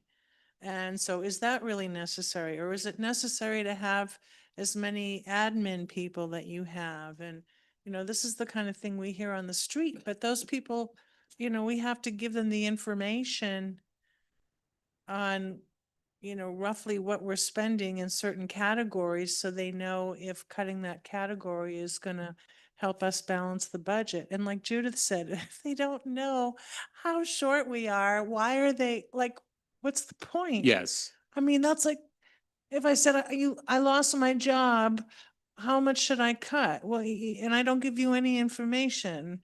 How much is in my 401k? How much is no, you just, so it's silly. Yeah. So that's the other thing that I'll just jump to that right now, to your point about just really leaning into giving them more information. That's what we've got to do right at the beginning of the survey. So on the softball questions, as you refer to them, almost always those questions are helpful to see if there's something that people are bringing to the table more from like a perception standpoint, where they're just upset about something, and it may have to do with the budget, it may not have to do with the budget, but it just kind of helps you to get a sense of where folks are at generally before they start answering questions about the budget. But as I'm hearing you all and your thoughts on those kinds of questions, we're just going to scrap them. We don't need them for this survey. So what we're going to do is right off the top, we're going to say, here is why we're coming to you with this survey. This isn't a survey that we do every year. We're not going to do this every 6 months or every 2 months. This survey right now today, here's the reason why we're coming to you. We have this specific problem, and here's the size of the problem. And so the whole point of this survey that you're about to get into is for you to provide feedback and to get information, but with that information to provide feedback on how you would like us to begin approaching finding a solution. So that has the added benefit of making the survey shorter and simpler when we're not asking those kinds of questions. So what I'm hearing from you is you don't see value in asking them, and that's fine. That's not my hill to die on in this case. If this were a different kind of survey where we were really looking forward to like a potential ballot measure, that's where we would have to include, or I would strongly recommend including questions like this, because again, you just need to know the perception that people are bringing to the table. Here, it's clear it's not quite as important. we don't necessarily need to know whether they think the city is on the right direction or going off on the wrong track in order for them to provide budget feedback. And so it doesn't necessarily give you actionable information. So we're going to strike those kinds of questions, and right off the top, we're going to explain the true need. And like you said, it is kind of dancing around it, and there's not really a point to dancing around it. If we're going to do the survey, let's tell them exactly what we're looking to get from them, right? And be very open and transparent. So that will kind of serve as the intro to the survey. You know, I know you mentioned putting together a video. You know, I really kind of hesitate to do that, because then we're kind of asking them to do a whole bunch of different things like, hey, watch this video. That's more for Barrick's, you know, side of that kind of two-way conversation where you can, you know, have that level of engagement. I don't want to lose people off the beginning by asking them to watch a video that they may not want to watch. Some of them will, and I think, you know, towards the end or at the end of the survey, it would be helpful maybe to have just a message that says, if you want to learn more, go here, and have them have that at the end of the survey. But I don't want them to feel like they've got to devote a whole lot of time to getting educated in order to even participate in the survey. The whole point of the survey is to catch as broad a slice of public opinion as we can, and not just refine it to only the folks that are really going to be committed to, you know, taking the time. So certainly hear that. And I certainly, like, I've even just got, you know, I'm starting to just have the idea of what that introduction should look like once we know the exact dollar figure that we're plugging in there, you know, and that's part of the problem as well, is what is the dollar figure? What exactly should it be? What should it say? Because some people say, well, it's actually this. No, but it should be this. And so it's just agreeing on what dollar figure are we saying? What's the size of the shortfall? That's maybe like the trickiest thing. But then also explaining the reasons why. Why is this budget shortfall all of a sudden upon us? Well, you know, it's not all of a sudden, but here's what's been going on, right? Some folks will be, a very small sliver of folks will be familiar with all this. Most of them won't. And again, we don't want to set up a survey where that level of knowledge and expertise is a prerequisite for them completing the survey, because that kind of defeats the purpose. So wanting to make that intro as short and snappy as we possibly can, while also giving them the information that they must know in order to continue on in the survey and provide actionable insight, like you said. So what else have we, let me just go down my list here and make sure that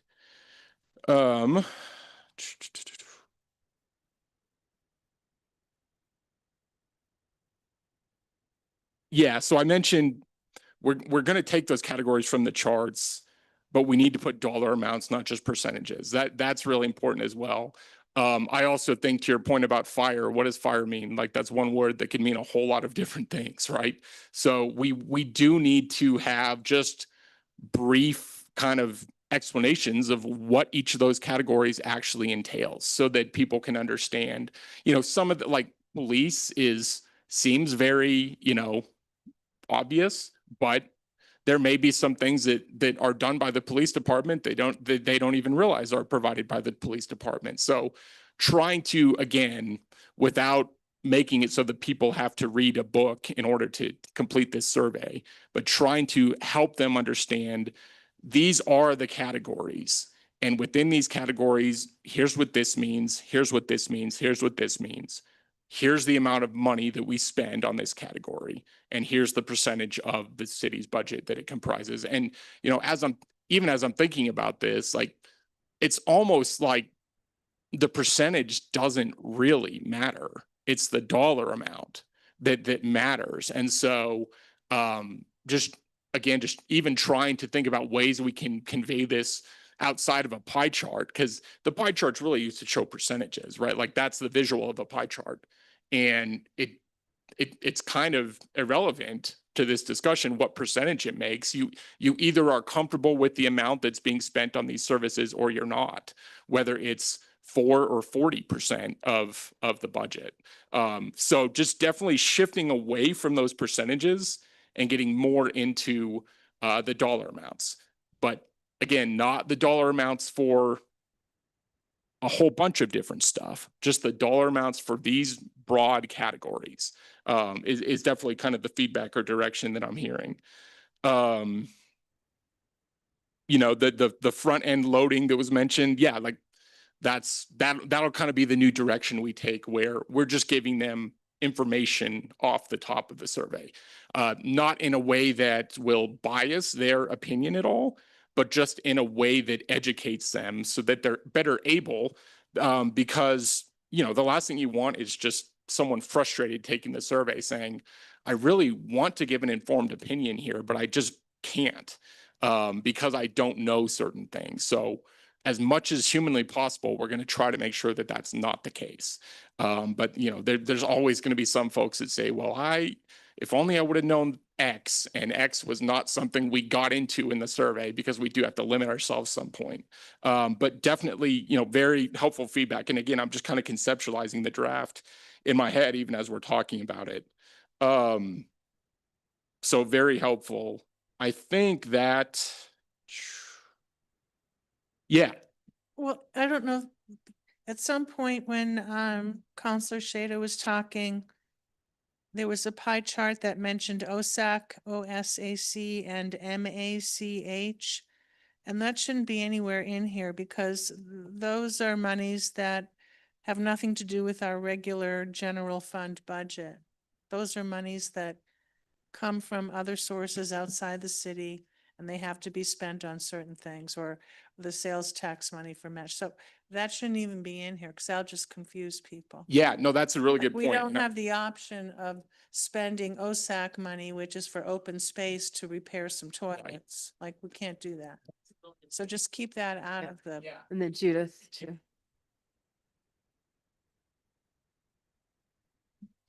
The general fund budget that we're talking about. And, you know, we're gonna have to explain what that means.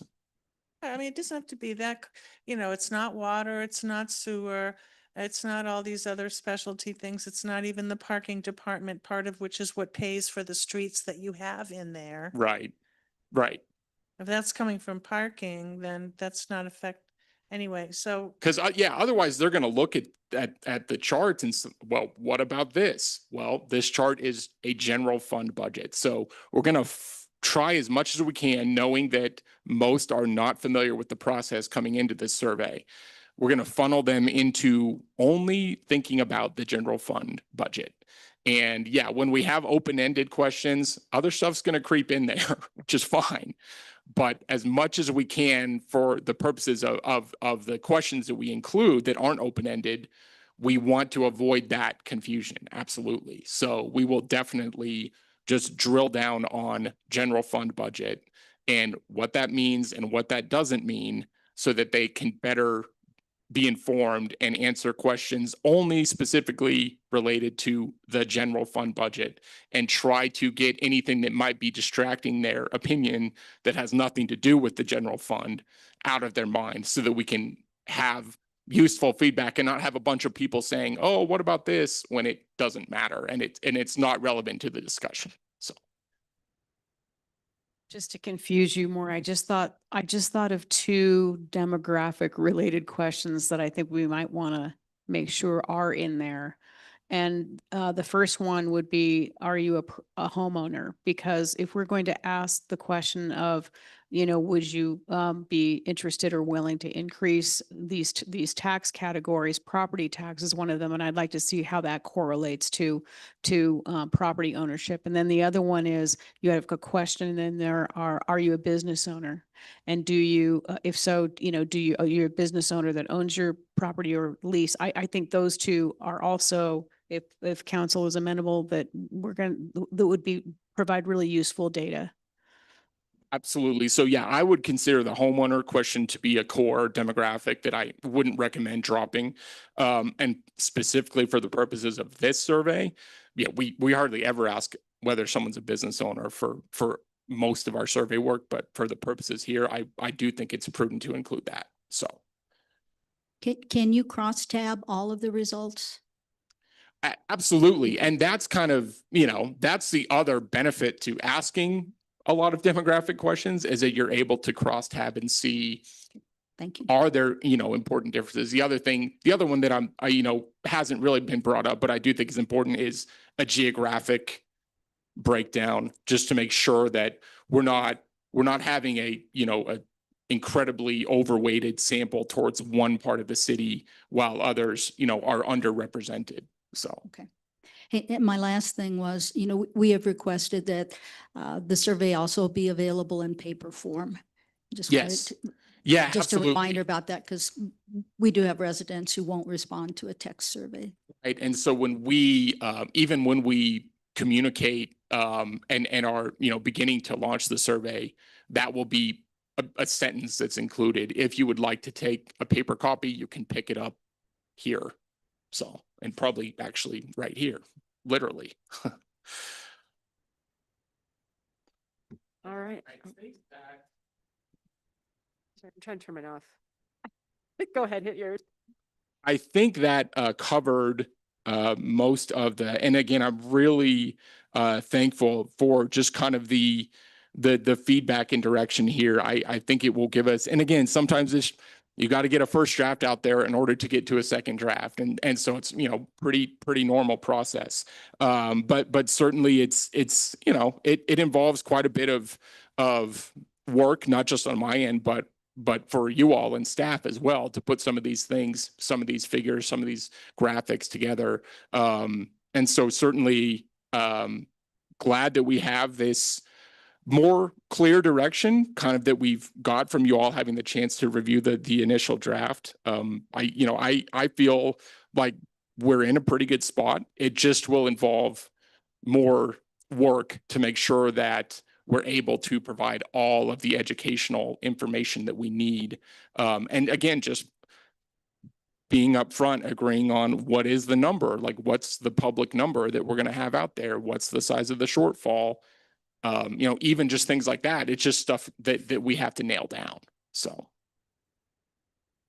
All right, thank you. And then Barrick, just again, like I'm assuming every graphic we create, every connection we create to the survey is something you can use in your community. 100%. Yeah, everything that's coming from this will really be used for kind of the foundation and level setting at the start of our in-person time. Okay. Any questions for Barrick before we move on? I think we're awesome. Thank you so much for working with us. I appreciate it. Yeah, Thanks. of course. Thank you all for your time in going through the survey. Very helpful to have this feedback. So. Thank you. I thought this was profoundly helpful and productive. Okay. I know, sorry. I know. Do you want to do a break? We have one more. How long is we've got one more before we adjourn. Do you want to, what do you think? Looks like, okay. All right, let's take a break. Let's come back at, how long do we need? 10 after 7, 10 minutes? 10 minutes? Okay, thank you.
All right, let's wrap things up here for the work session. We've got a discussion of proposed ordinance adding a new chapter 12.40 to the Manitou Springs Municipal Code prohibiting unpermitted construction or grading work.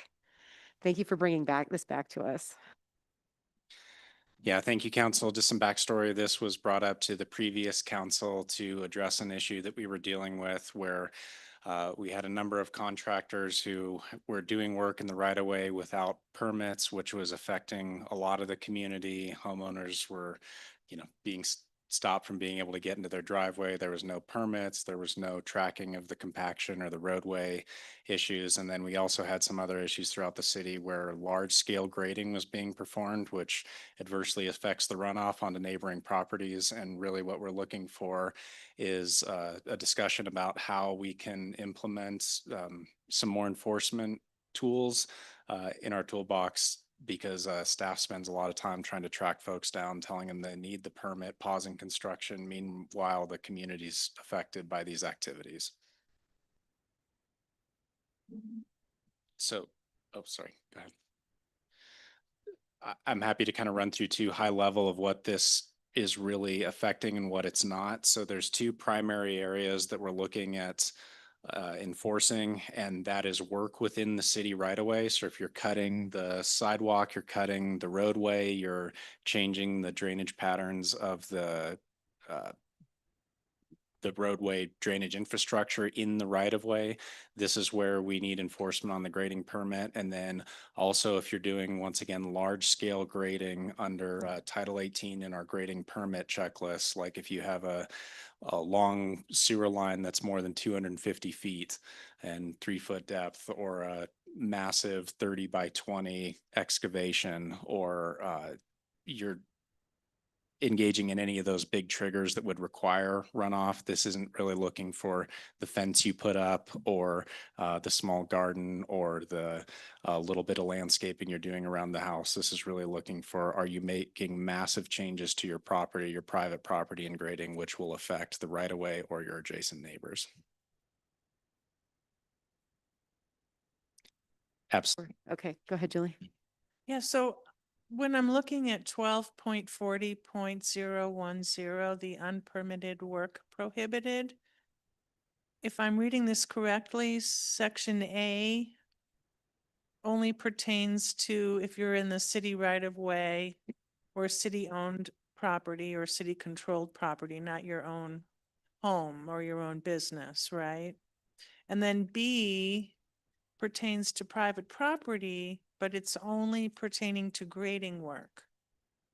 It's not any other kind of construction or anything else. That's covered elsewhere in the code, but this only pertains to grading as in terms of personal, private property. Is that correct? Correct, and that's grading as triggered by those thresholds in the Title 18. So I can run through some of what those would be just for Oh, context. I really don't need to know Okay. the specifics.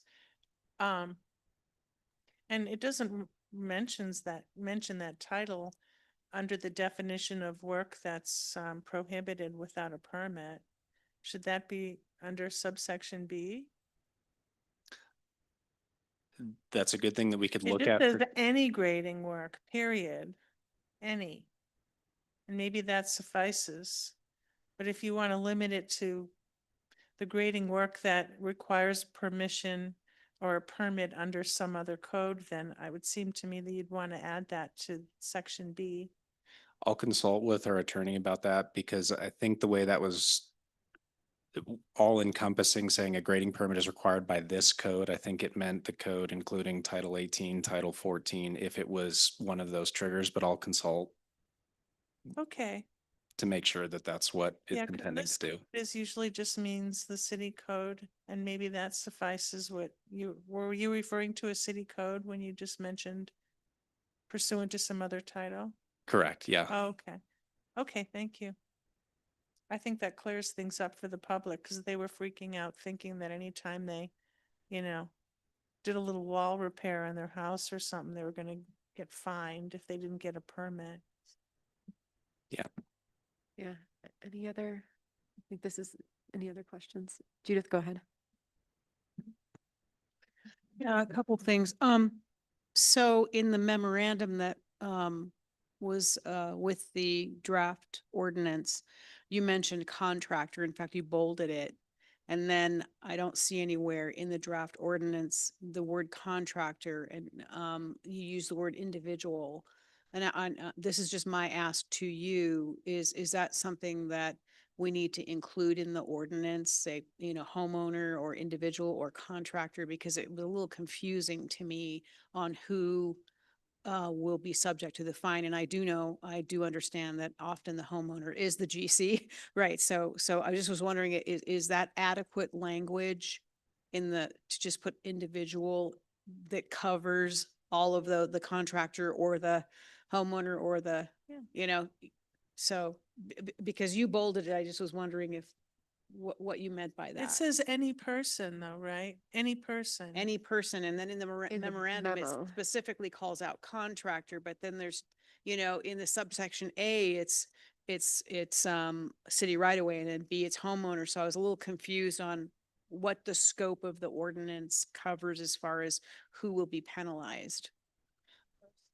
Yeah, that's a great So- question. So the ordinance does cover anybody. So if you are the homeowner, who's doing the work, or the contractor, it would cover it there. But I think your point is well taken, that I could have expanded in that memorandum to make sure that we're adding homeowners. I think where this was really driving from was the contractors that were affecting.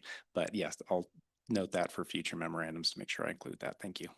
Yeah, it just was a little confusing to me. And then I just have one recommendation on a editorial change. The first whereas on the ordinance currently reads, the city council desires to prohibit and penalize unpermitted construction work in the city, provided that the city council desires to provide an initial opportunity for violators to resolve the issue without being penalized.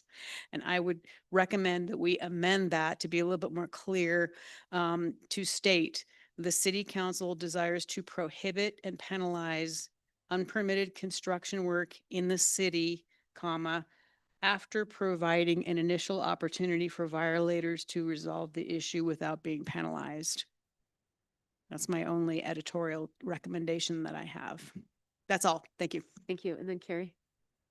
I just wanted to address the fine amount. And if this is in fact going to cover both private property owners and contractors, I would suggest we consider two fine amounts potentially.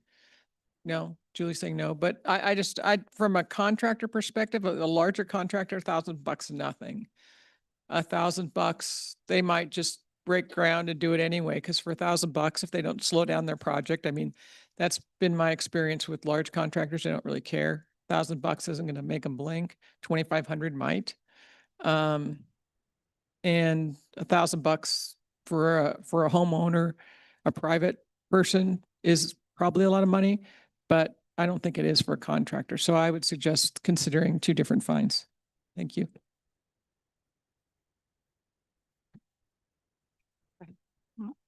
Been in section 12.40.2.020 violation penalty. Third line, it refers to the violator, if the violator can be located by the city. Can you expand on that? Are you saying that there's a lot of times when you don't have any information and you can't pursue them? Sometimes we've run into issues where it's a vehicle that is completely unlabeled, and the person, when we show up on site to issue the stop work order, won't provide any of the information, and then we have to engage code enforcement and PD. So we've had some issues in the past where it's tough to identify exactly who the contractor is. Sometimes we ultimately get to it, but it's been a challenge in the past. Thank you.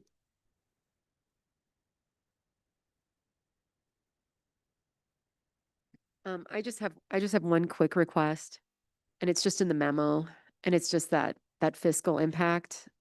I don't typically, I don't like it when we include that it's a income generator for the community, that ultimately we just don't want anyone to be violating these codes. So as opposed to generating income, because I don't know, hope they don't follow, and then we can fine them and make money, is a little backward, I think. So that's my only request there. Okay, so we do have a request on the table to consider two different categories of fines, one for a private homeowner and one for a contractor. Do we want to consider that $1,000 and $2,500 opportunity, or?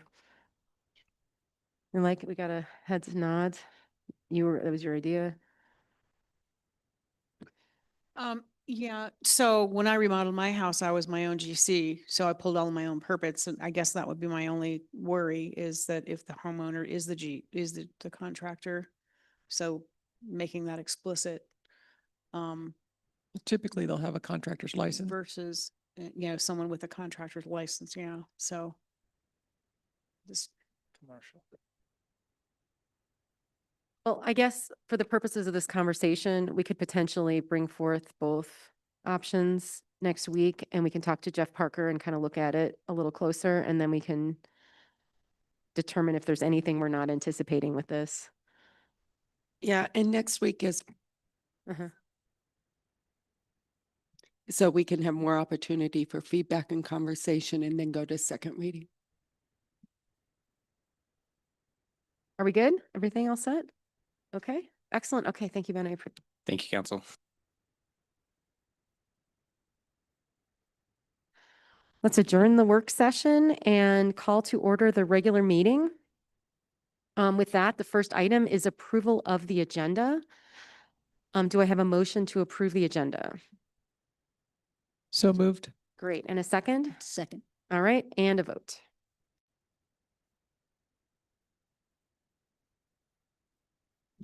Motion carries unanimously.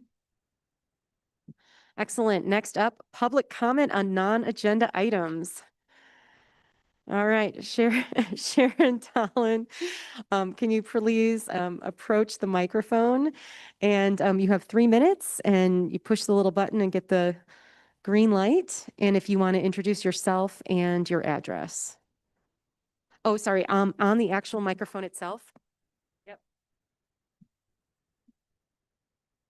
Good evening. My name is Sharon Dolan, and I am a homeowner, and I have lived here since the 1970s.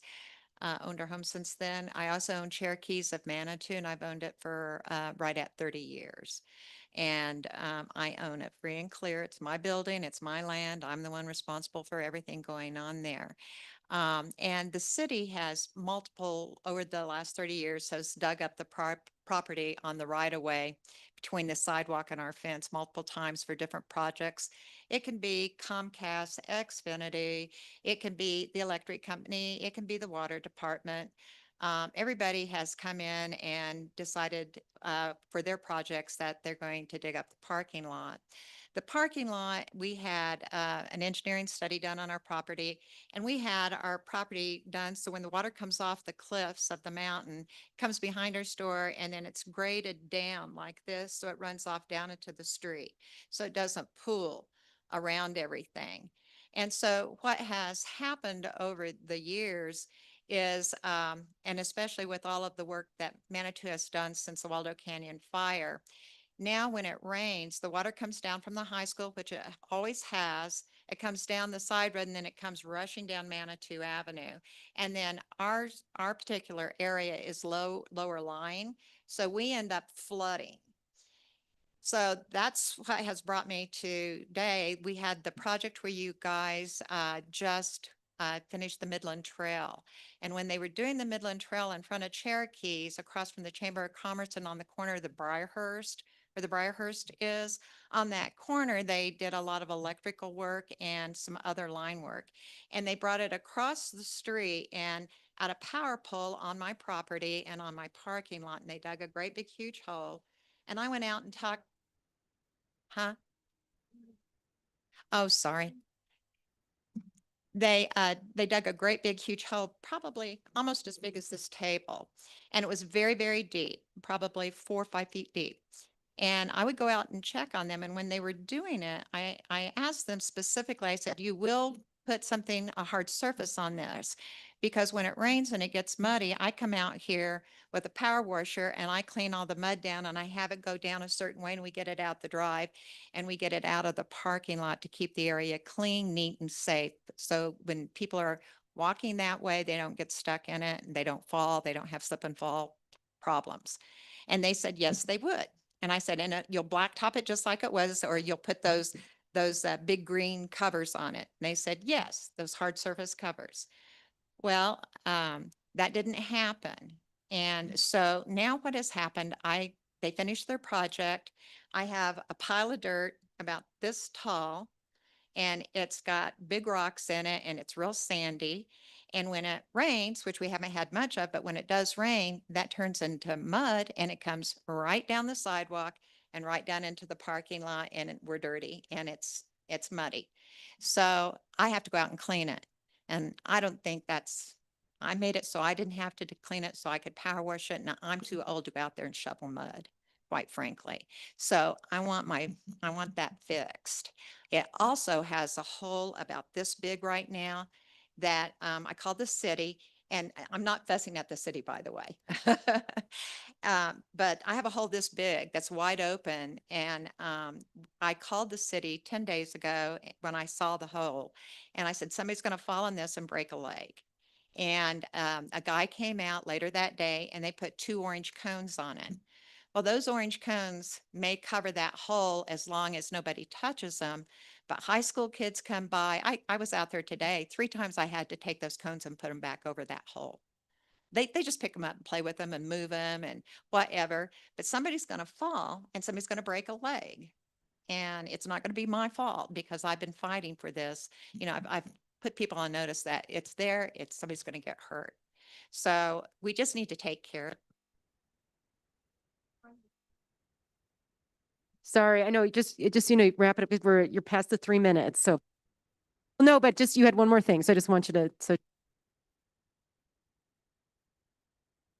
A real quickie, when you were talking about the businesses that are going to be affected on Rexton, when this project was going on in my property, October and November of this year, my revenue dropped 90%.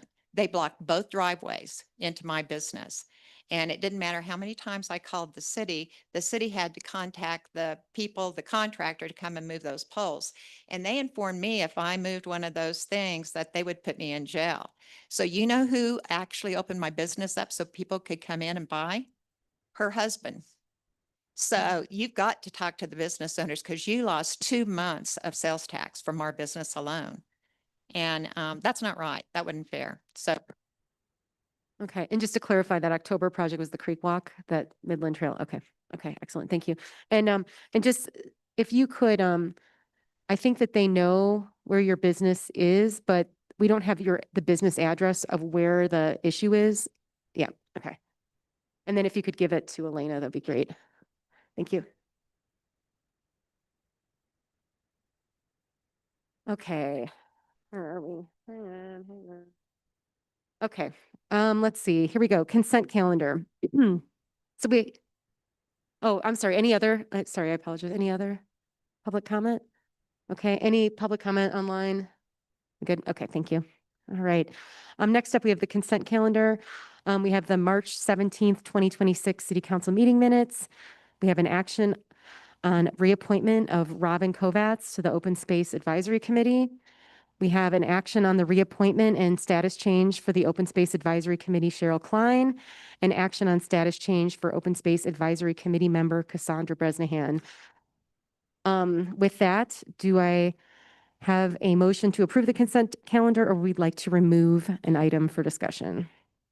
I'd like to remove the city council minutes for consideration because I have one edit to make.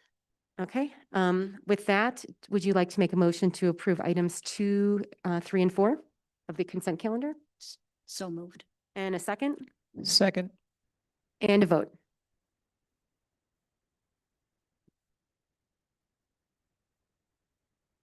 Motion carries unanimously.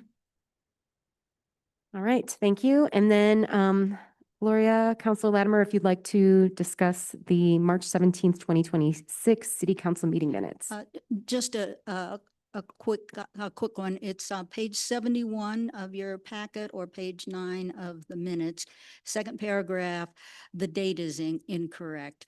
And I may have misspoke, Elena, but the date of the meeting, informal community meeting, Tuesday, March 24th, not Tuesday, April 28th. So just a clarification. Okay. Excellent, excellent. With that, do I have a motion to approve the March 17th, 2026 City Council meeting minutes with that correction? So move. And a second? Second. Great. And a vote.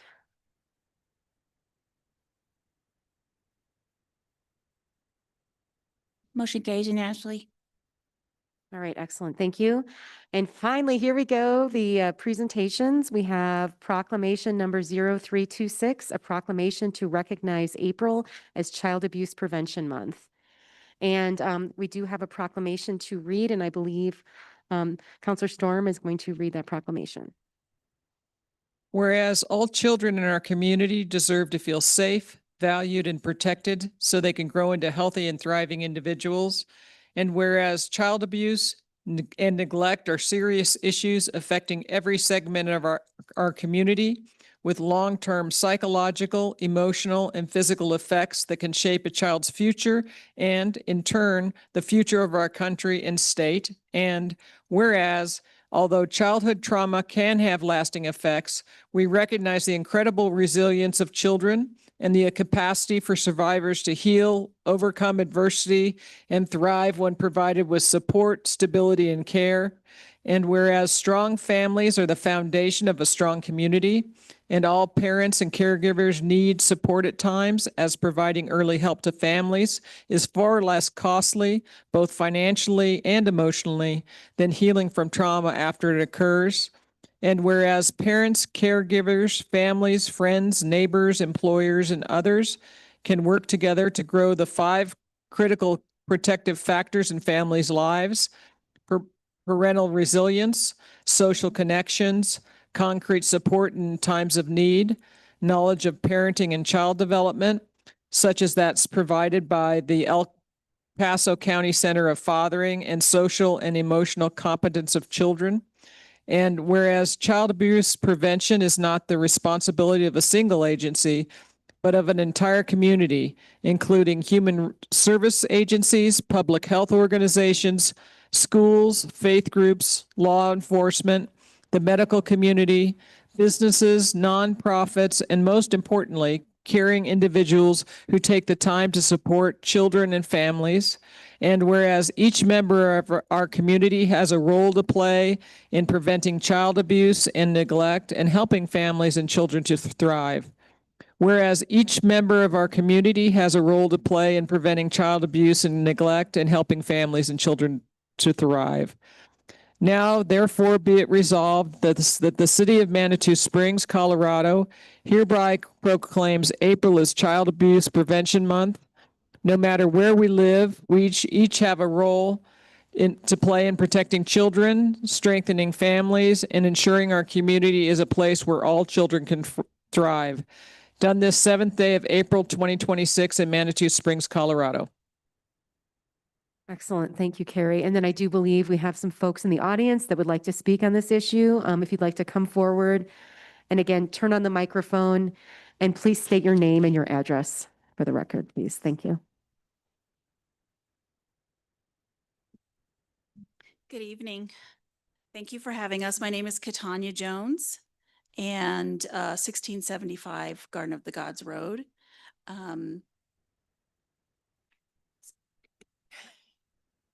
Hi, I'm Amber Biss, and also 1675 West Garden of the Gods Road. So thank you so much for having us back here. We enjoy coming here to honor and own child abuse prevention. Again, my name is Katanya Jones. I'm the Director of Children, Youth, and Family Services for El Paso County. And I'm Amber Biss. I'm the Deputy Director. April is the opportunity to reflect on the role that each of us has in protecting children and supporting families. Keeping children safe is fundamental to a healthy, resilient community.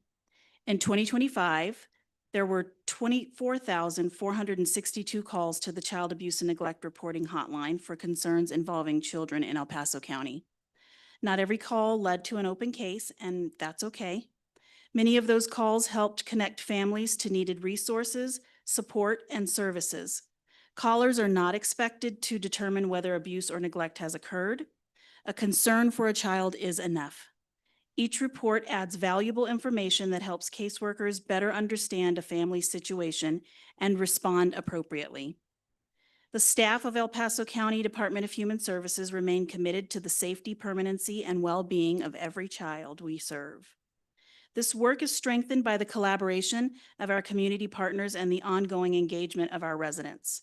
In El Paso County, we're also fortunate to have a complementary program, and Counselor Storm mentioned the Center on Fathering, and that is a unique program that is equipped to help fathers understand and fulfill their essential role as one of the two most important people in the life of a child.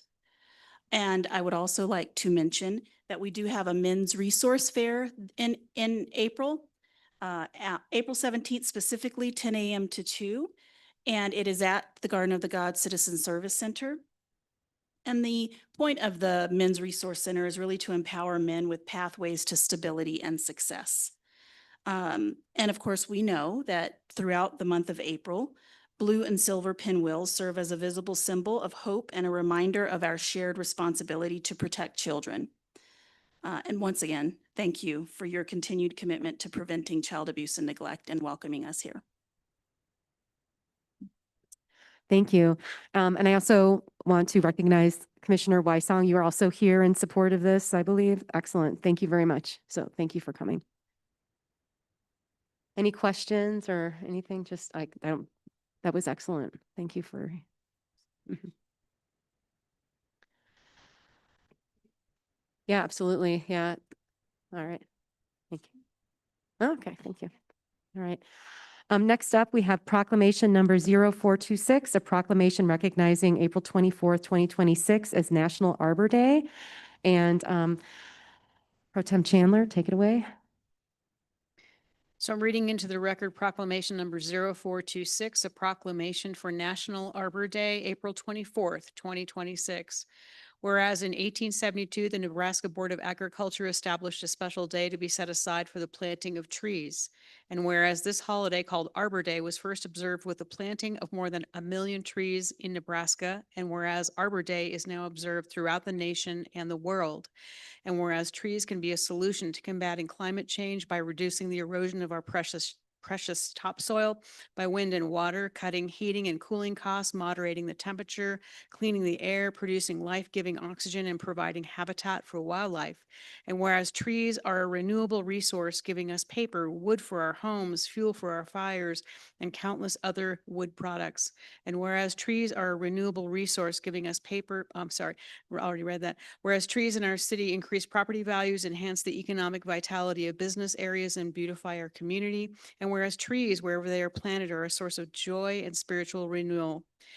Now therefore be it resolved that the City of Manitou Springs City Council does hereby proclaim April 24th, 2026 as Arbor Day in the City of Manitou Springs, and urge all citizens to celebrate Arbor Day and to support efforts to protect our trees and woodlands, and further urge all citizens to plant trees to gladden the heart and promote the well-being of this and future generations. Adopted this 7th day of April, 2026 in the City of Manitou Springs, El Paso County, Colorado. And if I just would add one thing, is that Manitou Springs is a certified Tree City USA city. So kudos to Manitou. Thank you. Excellent. Thank you. Okay, next up, we have one item of business to discuss tonight.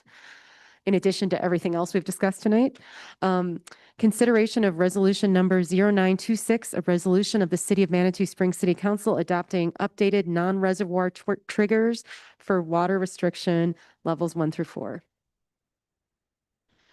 Yep, thank you for adjusting our pinwheels. All right. All right, thank you, Council. So the intent behind this resolution is to really update our city code to incorporate a few different data-based triggers rather than just the reservoir levels. Right now, the code is based on the reservoir levels, which is basically our raw water supply.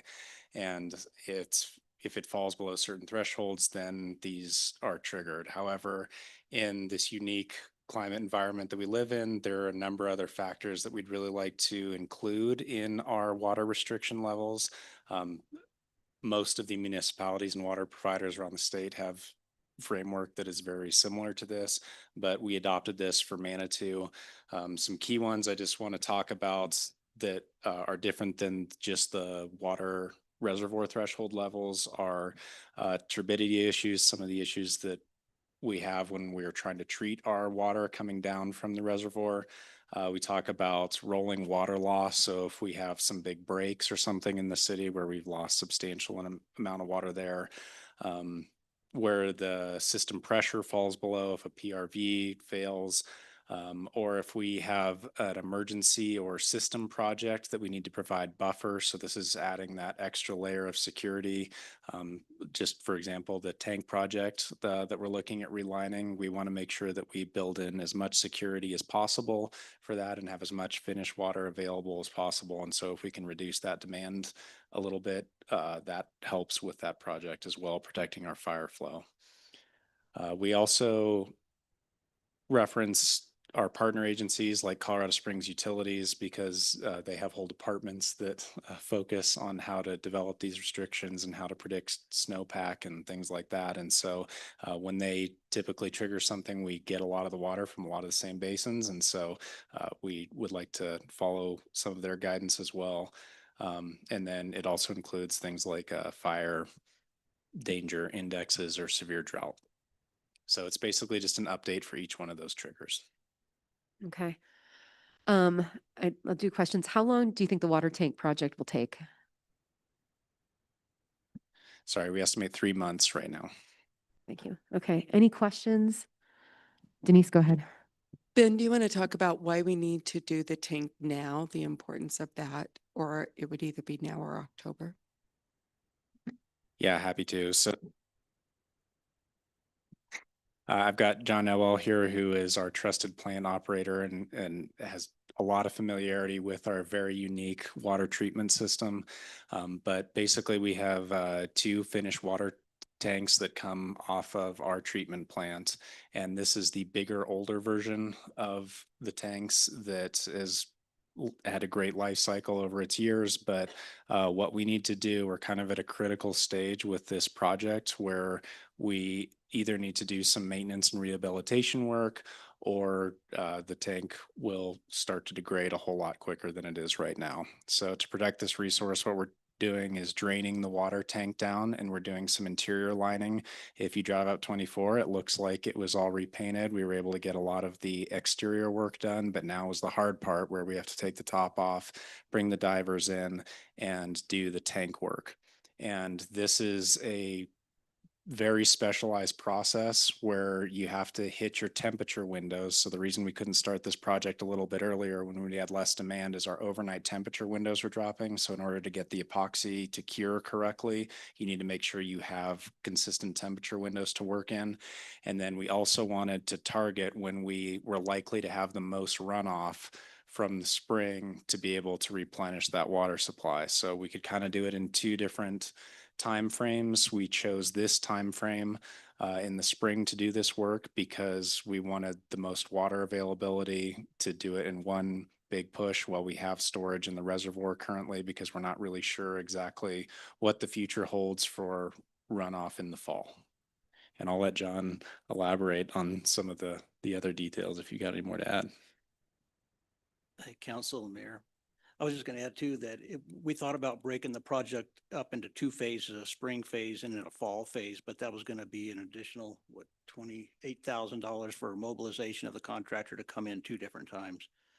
So it was really a financial decision also, but yeah, I think Ben laid it out pretty well. It's not going to be an ideal time to do this. It's taken a large portion of our finished water offline, but it's just something that we have to do. The tank is 62 years old and we don't have a lot of history, but the dive reports that we've had done in the past showed that there's a lot of deterioration inside the tank. So the painting's starting to chip, and we're not sure about a lot of the steel or aluminum rafters up top. That really has to be looked at when the tank is empty. So there's a lot that we may not even know quite yet, how the extent of the work that has to be done.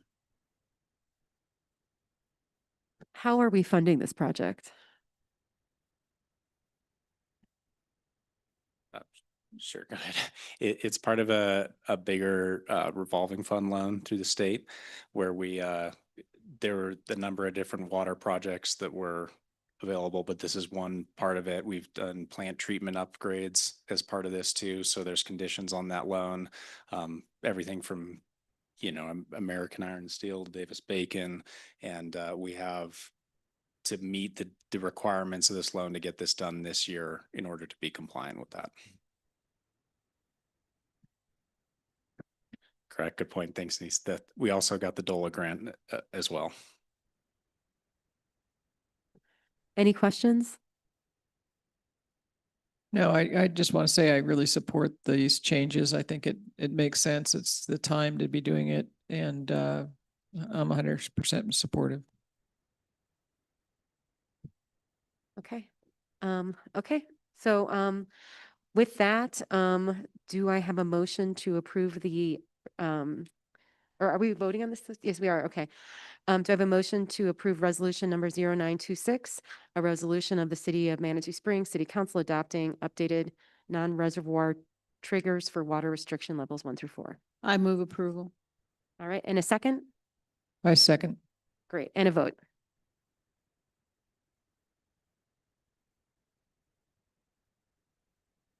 Motion carries unanimously.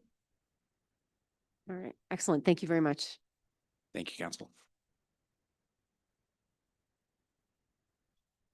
Yeah, it was Ben Schmidt Day. Yep. Uh-huh. Okay, here we go. Receive or act on council correspondence. Do I have any council correspondence? Yeah, do you want to do CM? Oh, just one thing. I mean, I mentioned before spring break that I was going to attend the legislative update at CML on the 26th of March, but they changed the date to tomorrow. So I will give you any feedback on House and Senate bills that will impact us. And also the state released their financial numbers, and it looks like the state is facing about a $1.5 billion budget shortfall, of which I'm sure that will in interesting and challenging ways be impacting us down the road. That's all I've got. Thank you. Go ahead, Gloria. Just two quick things. Last month, we had a resident who lives up by the Twin Springs mentioned the need for reinstating the EV free or low cost charging stations at Shriver. I've had two people in my area call and support that they'd appreciate seeing that back. And the Visit Manitou Springs Chamber 75th Diamond Jubilee anniversary is April 30th at the Cliff House. Tickets are available on their website. So that'd be good. And also, if we have a couple of moments, people are asking me about the open mic night, and I'm not sure I have a correct understanding of that. Okay. Any other comments before? Okay. Excellent. So open mic night. I think that this is going to be a learning experience for all of us. So I do believe that the setup will be much more casual than this. We won't have it recorded or anything. So we could just have like a casual like circle, honestly, of chairs, right? And I think people will just introduce themselves and they'll have an opportunity to share their concerns. And we're going to kind of see if people regulate themselves, if the community regulates the situation, and see if we can just kind of keep it as easygoing as possible and as casual as possible to see if we get kind of a different feel or different folks show up that are less maybe intimidated by this process or need more time or whatever. So I think we'll learn a lot. This may backfire horrifically, but I think we're all willing to give it a shot, right? Who is going to be available to attend? I will be able to attend. Okay, cool. Okay. Our job as counselors is listen. Yes, because again, typically with correspondence, we can't speak as one group, but we can certainly answer a question if we know an answer. So we'll navigate that as we go along. I hope that helps a little. Okay, CML conference, the Colorado Municipal League Conference is June 23rd through 26th in Westminster. Lisa, I believe, is going to be getting us some information on that for you all to consider attending. I asked if there was like a discounted rate if you only attended half. You know, Westminster is not that far from here, but there's a lot of information, particularly for new folks on council. It is an opportunity for us to kind of, you know, go out to dinner and kind of hang out casually, which is nice too. So there's some opportunities there. So just let Lisa know if you're interested. Let's see, rundown for this Thursday. So we're going to be meeting here at 8 a.m. We're going to have a setup similar to what we had when we had sort of our last meeting, our special meeting. It's just kind of a work session, so a little, again, more casual. We will have a PowerPoint presentation, but it will be recorded. We're not going to have a Zoom option for that. We have it scheduled from 8 until 1. We'll see if we need that much time. We'll have coffee and some light snacks and things. I did ask for some protein, so a little protein and some things, and we'll go from there. I know that you all did receive a draft agenda, and so we will be basing everything off that draft agenda. So looking forward to this conversation on Thursday. And I will not be wearing a mask, hopefully, which is exciting too. Another thing, for the PPACG and with some of the other mayors locally, they're interested in doing a human trafficking initiative that would include like a proclamation and some other things. And so as that moves forward, I think we'll be bringing some of those, or I'll be bringing some of those ideas to the table for us to consider. Some of it may just be strategically placed posters, things like that, but just that idea that that there's a little momentum regionally to do some work around this issue. So, anything else? Okay, excellent. Denise? Just a couple of quick things is the blood drive is also on April 9th. So if you are interested, you can sign up. It's online. And then Jillian already mentioned, but we had the volunteers this weekend to do Black Canyon. They did 8 hours, got a lot of work done. And we want to thank and recognize all the people who came out to help. So thank you. Okay, all right. With that, do I have a motion to adjourn? This is the exciting one, guys. Come on. So moved. All right, and a second. All right, got a second from Julie and a vote. Motion carries unanimously. Thank you, everyone. See you on Thursday.